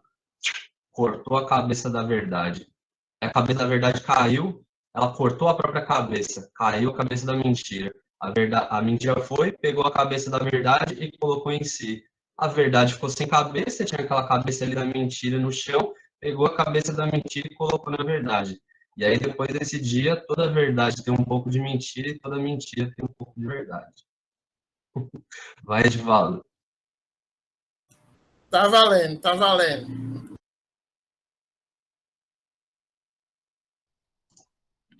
Boa tarde, bom dia, né, para todos os mestres aí, os participantes, brincantes aí. Eu sou professor de artes do estado de São Paulo e fiz umas pesquisas no meu mestrado e meu doutorado em Santa Catarina, né, E eu ouvi uma das minhas aulas com um grande professor, e lá na Unicamp, em Campinas, eu estou falando de Caraguatatuba, que ele contou um pouco sobre o teatro de bonecos. E ele me falou, né, e depois eu tive que fazer uma pesquisa a fundo, que no Museu do Cairo existe bonecos, só bonecos todo em ouro, né, sem articulação. Porque os faraós gostavam de ser divertidos, né, de brincar, de passar um momento de lazer, de descontração, e determinou, né, para que fosse feito algo para esse fins. E aí, digamos assim, um brincante de época fez esses bonecos, confeccionou esses bonecos em ouro. Só que ele era muito pesado. Claro, em ouro, né? Como é que vai manipular? E ele era rígidos. E durante o período que o faraó ficava no seu palácio, né? E ele ficava muito perturbado, né? Ele era descontraído com esses bonecos, né? Bom, isso foi uma fala de um grande professor lá na Unicamp, na Universidade de Campinas, né, durante o curso do mestrado, né, que ele veio falar. Em uma das minhas visitas, eu sou da área de artes, mas a minha pesquisa é sobre arte barroca. Eu tive um prazer de visitar o Cairo e me lembrei dessa aula.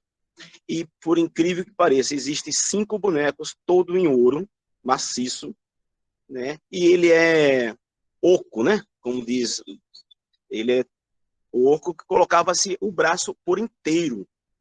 Mas imagine só, a dificuldade que é manipular um boneco normal, imagine o braço, né, inteiro desse boneco. E eu via e lembrei desse professor, né? Infelizmente, ao passar do tempo, essa tecnologia total, né, toda hora nós perdemos celular, o celular trava e assim sucessivamente, eu perdi esse grande acervo meu que eu tinha de fotos desses cinco peças, né? Então vem aquela questão que o oficineiro falou, né? Será que veio dos maias, veio dos astecas, veio dos ototecas, veio dos incas, veio... Bom, sabemos que ele está aqui presente e com consentimento divino ele vai permanecer por muitos e muitos anos, né? Eu mesmo gostaria de fazer uma pergunta para os mestres e a mestra que está presente. Eu trabalho com meus alunos do ensino médio construindo mamulengos através de garrafas PET, né? Eu tentei fazer com carrapateira, né? Ou aqui tem outro nome, né? E a madeira não dá para, não é bem legal. O cheiro também não é bem legal. Aí eu comecei a desenvolver uma técnica utilizando os garrafa PET que seria descartado em qualquer local, poluindo nossos rios, né?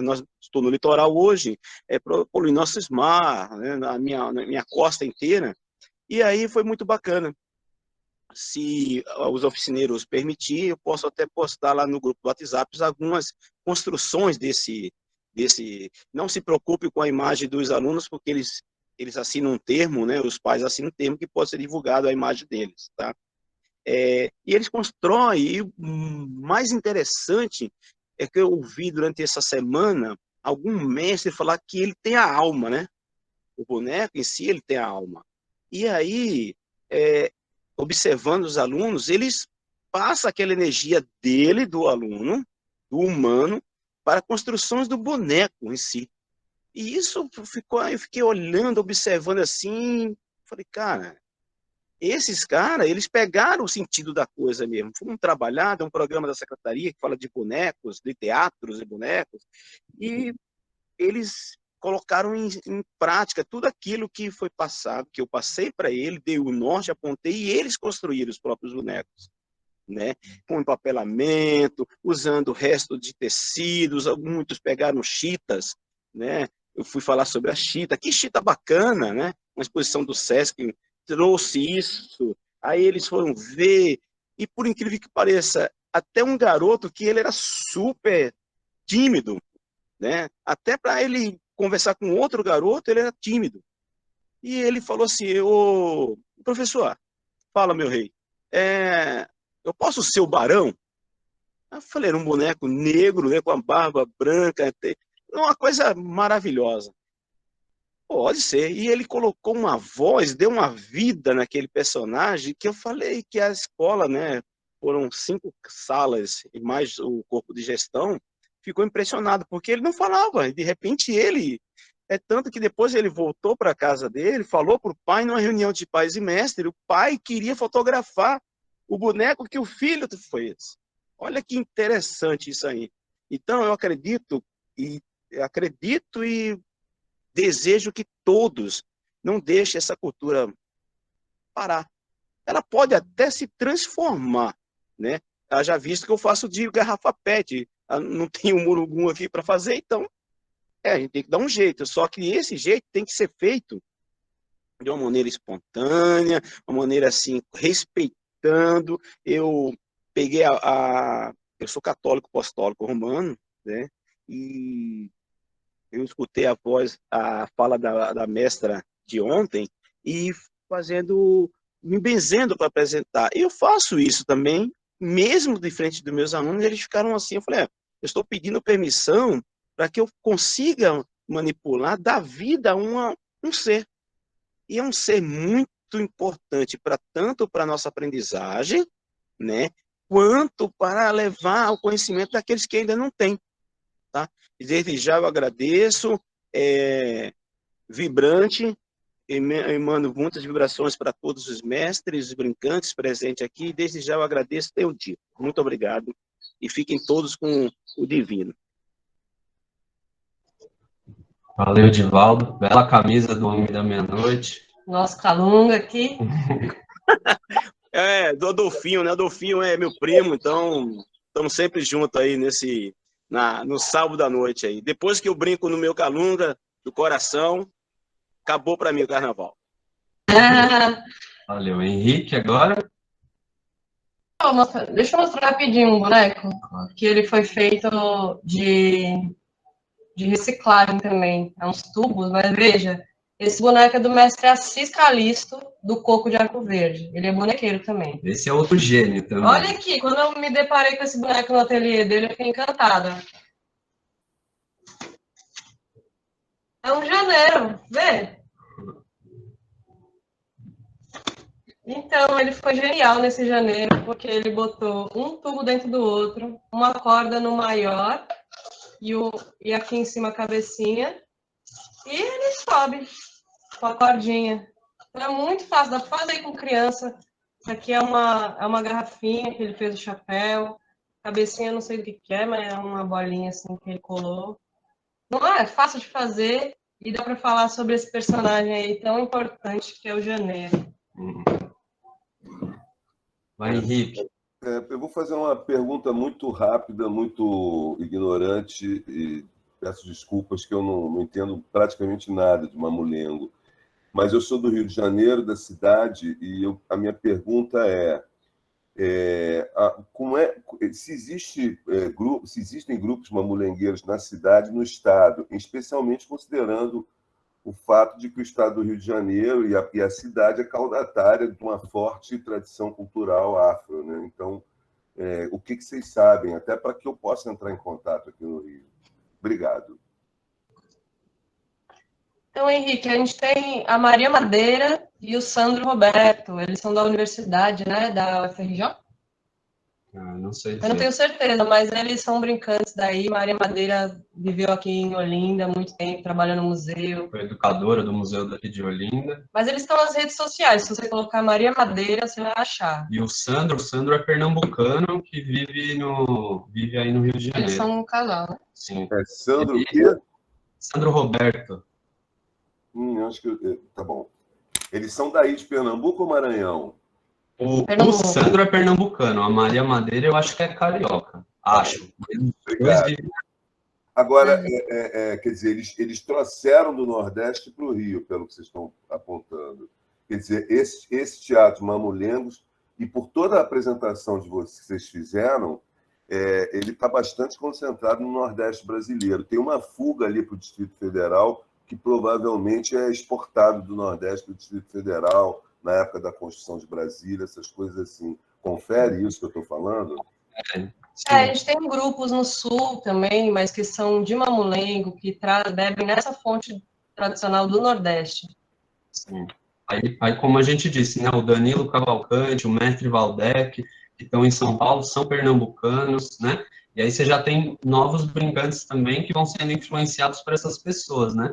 Mas a origem, o teatro de bonecos popular é do Nordeste, né? Por isso é uma defesa também que a gente faz, que muitas pessoas às vezes falam, o teatro de bonecos popular do Brasil.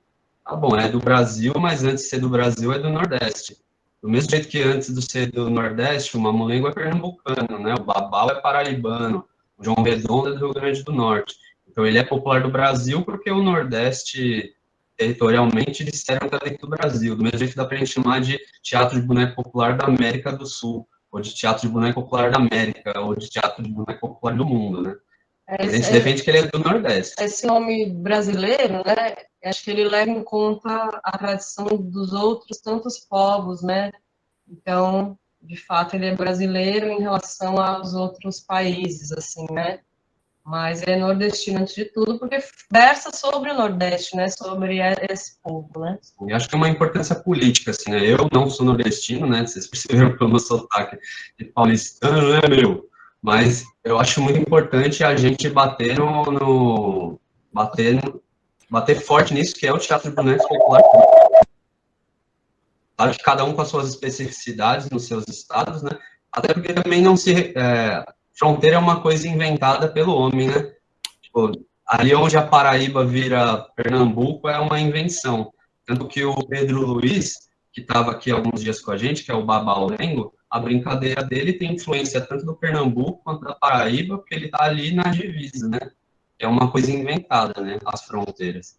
E aí, só para terminar sobre essa coisa do Rio de Janeiro, eu sempre falo, né, galera do Rio de Janeiro, quando eu pergunto sobre teatro do boneco popular, eu falo do João Minhoca, que é uma história muito interessante, tem pouquíssimo registro, mas tem um livro muito massa, que eu posso mandar depois lá para vocês no grupo, que é um livro que fala sobre o João Minhoca. O João Minhoca foi um teatro de boneco que no Rio de Janeiro estava bombando no começo do século o teatro de boneco popular francês, que eram as marionetes brancas, e aí o Batista, que era um brincante, pegou essas marionetes, transformou elas e fez um boneco preto, que era o João Minhoca. E aí, depois de um tempo, virou o teatro de João Minhoca, e outras pessoas brincavam João Minhoca.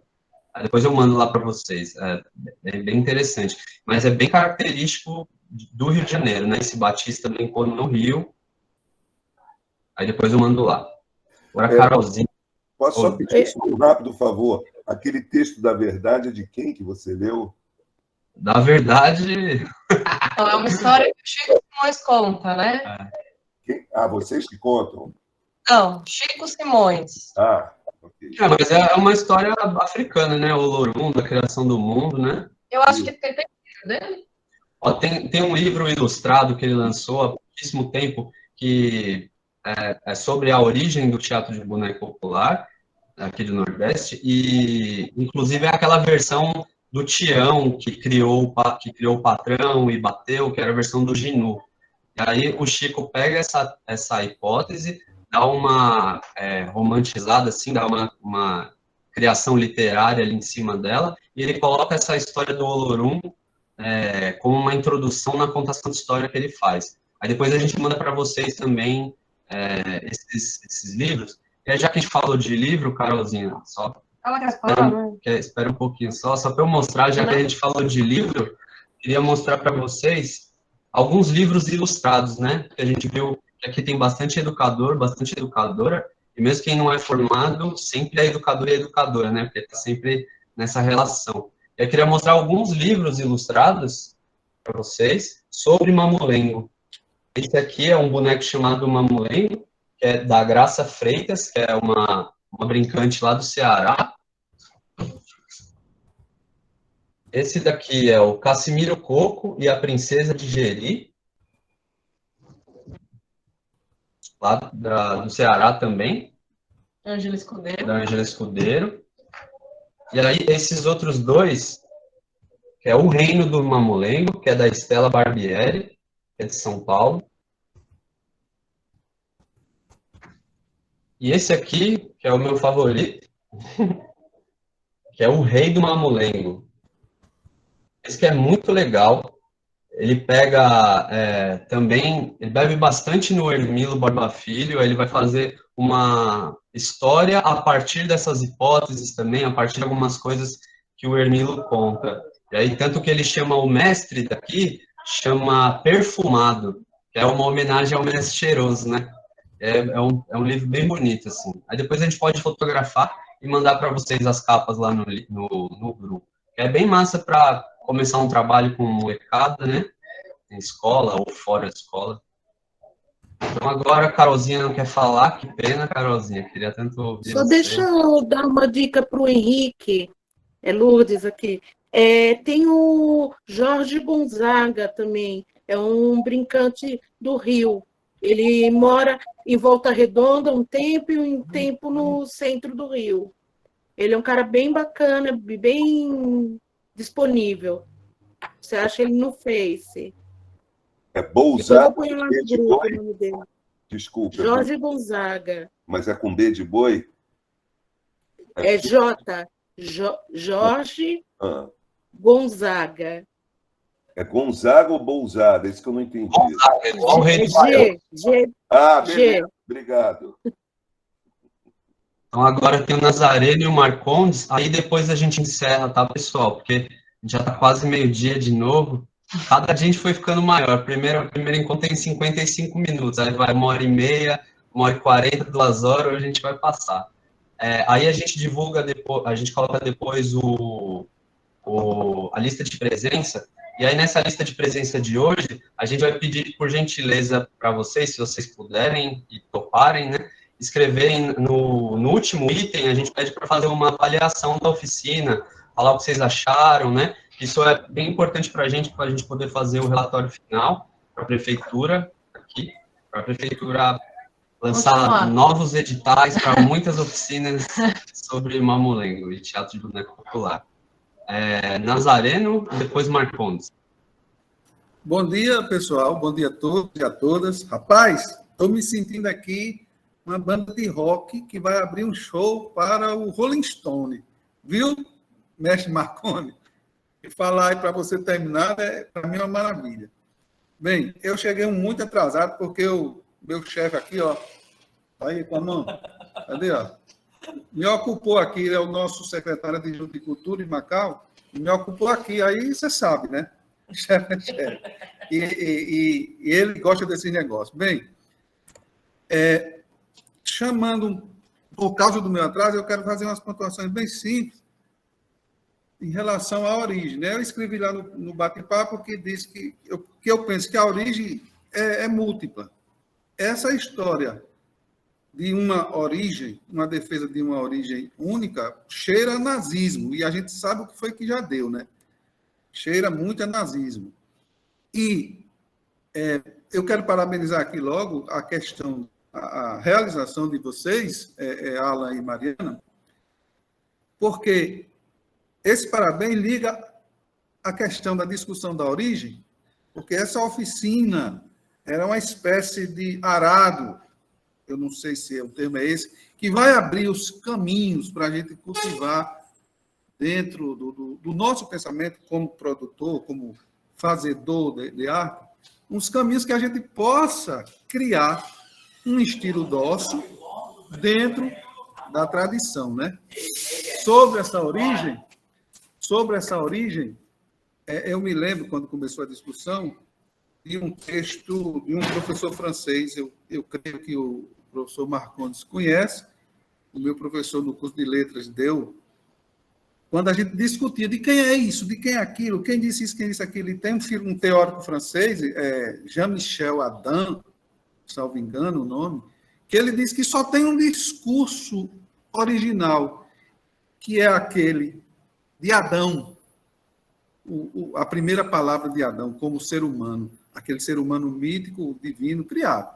Depois dele, todos os outros Não é uma cópia, puramente, mas é um discurso nascido daquilo ali. Daí as origens, a gente não deve ter receio de discutir e eu me vi, e eu estou dizendo isso porque Alan tinha sempre aquele cuidado de dizer, não é essa a verdade, não é essa a verdade. Quer dizer, são todas as verdades, né? Essa questão da origem. Eu gosto de pensar assim, porque senão vai ser cópia. E a gente não faz Barbie e nem Ken. A gente faz um boneco que tem alma. Barbie e Ken a gente sabe que não tem alma.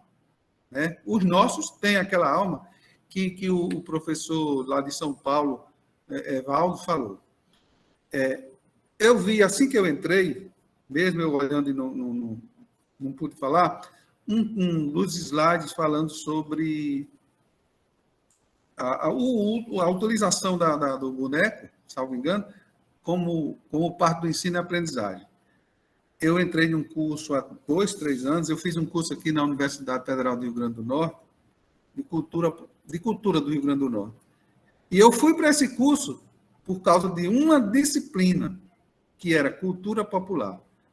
Eram 4 aulas, foi o ano inteiro o curso, e eram 4 aulas de cultura popular. Falou-se pouco nos bonecos, na nossa cultura popular, e eu fui por causa dele. E o meu trabalho de conclusão, e depois, se não fizer muita vergonha, eu vou apresentar para vocês aí no grupo depois, dá um jeito, é sobre a aprendizagem, o uso do boneco, né, da produção inicial mesmo, até a apresentação.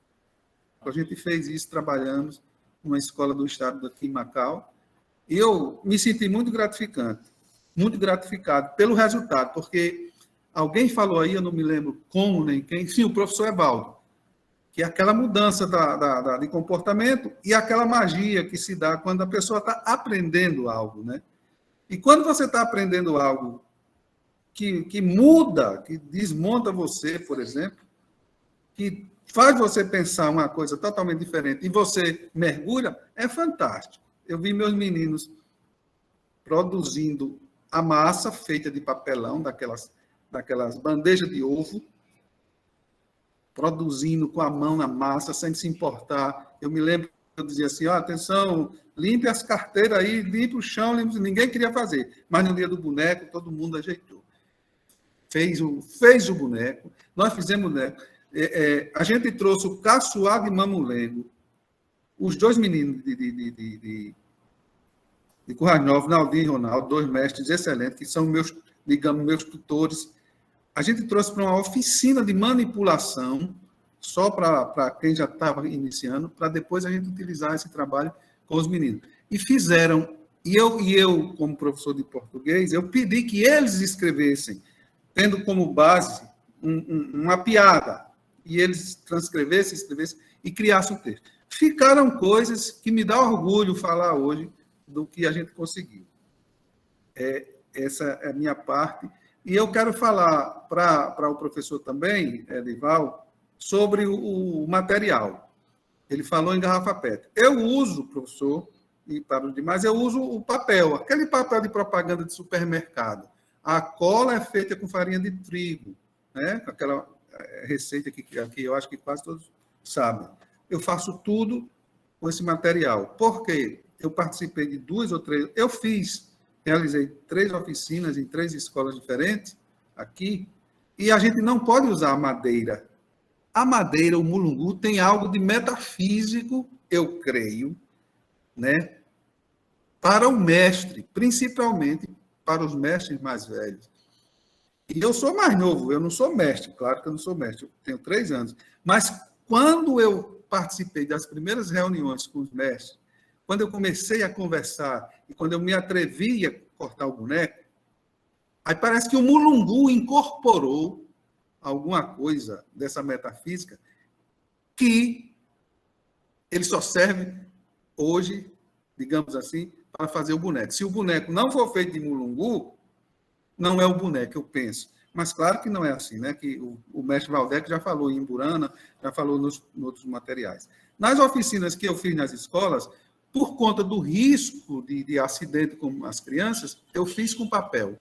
Se você olhar, depois do acabamento, a pintura, tudo, o boneco de mulungu, você não vai perceber quem é de mulungu, quem é de papel.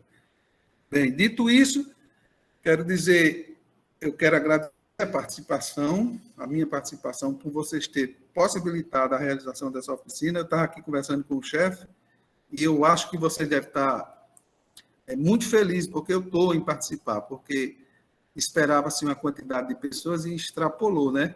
Um negócio fantástico. Eu estava olhando, eu pensei no dia que eu me inscrevi, que eu não ia conseguir, né? E eu fiquei torcendo, tomara que eu consiga, tomara que eu consiga. Consegui, e muita gente conseguiu. E aí as conversas, algumas vezes, um desvio aqui, outro acolá, né? De opiniões, mas ela é fundamental. E essa oficina é uma maneira, é uma resistência, é um braço dessa resistência da cultura popular, principalmente para os nossos bonecos, né? Que ainda são tão mal vistos. Agora, senhoras e senhores, eu me despeço e vem o grande espetáculo, que é ouvir o professor Marcondes. Sucesso para todos nós. Tchau. Só antes do show do Rolling Stones, eu queria fazer uma observação. Tem muita gente que diz, inclusive, que boneco de papel é madeira, porque papel é madeira, né? Exatamente. Ela é bastante racional. E eu queria pedir para todo mundo que puder abrir as câmeras para a gente fazer um print aqui de registro antes do show do Rolling Stones. Pode ir, fica à vontade aí. Essa história de mestre, os mestres, eles são de uma sabedoria tão grande que eles se misturam desde o começo com os aprendizes e vão dando um norte, né? No processo de ensino-aprendizagem deles, eles dizem, olha, antes de fazer, observa. Então, eu estou observando e eu estou aprendendo também aqui. Sou tão aprendiz quanto todo mundo.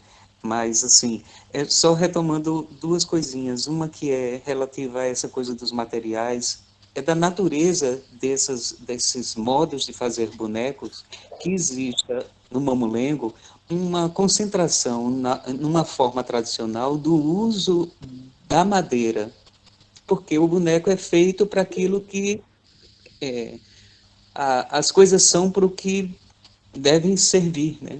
Então, aquela madeira serve a um fim. Mas se a gente for olhar, os bonecos e vários bonequeiros usam uma mistura, não tem pureza.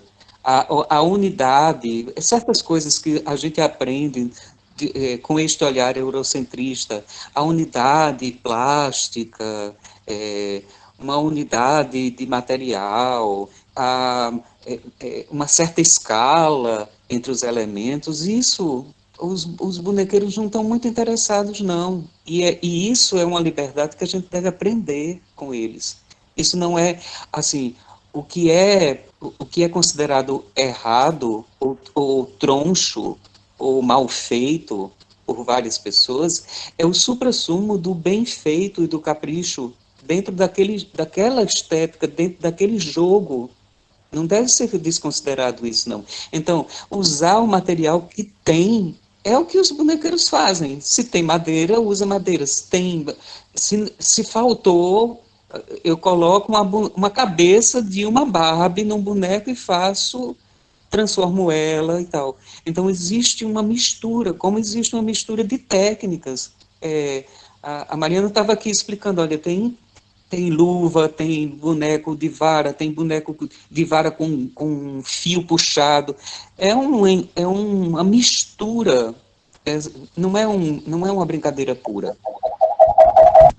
Não é. E assim, ou felizmente, ela é impura, ela é o que é. E só relembrando uma coisa sobre o interior das empanadas, né? Que em Pernambuco existe aquela empanada, como a mestra Titinha falou ontem, que o mamulengueiro brinca sentado, né? Diferente de outras formas, em outros estados, que não necessariamente o mamulengueiro fica sentado.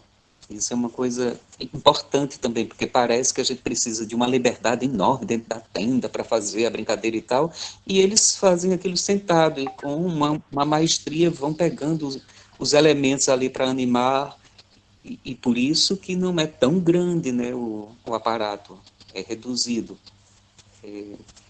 E assim, fico muito contente também, assim, a quantidade de coisas que vocês me trouxeram e me fizeram aprender aqui foi fantástica. E vai de cada encontro, porque no fundo a gente vai aprendendo a cada encontro. Esse negócio não, é um buraco sem fundo, né? Quanto mais a gente cava, mais vai surgindo necessidade de cavar e de fazer aquilo. Muito obrigado. Sobre essa questão de brincar sentado, a gente lembrar que os mestres brincavam mamulengo das 8 da noite até as 5 da manhã, né? Então, brincar de pé também era uma complicação. E aí, essa coisa de brincar sentado tem muito a ver com isso, com a questão da música também, né? Porque, como a Titinha disse, de bater o pé no ritmo da zabumba. Isso é muito, muito forte no mamulengo lá de Glória do Goitá, né? Principalmente. Então, chegamos aqui no fim do nosso quinto encontro dessa oficina. Queria dizer aqui que foi um prazer gigantesco, foi uma honra ter a presença de tantas pessoas aqui que estavam interessadas no tema e que confiaram também, né, na gente, né, que são as pessoas tão jovens, tão iniciantes nessa arte, né, mas mesmo assim vocês deram um voto de confiança, e que massa que a gente aprendeu aqui junto bastante, né, que seja a primeira de muitas dessas oficinas que a gente possa fazer.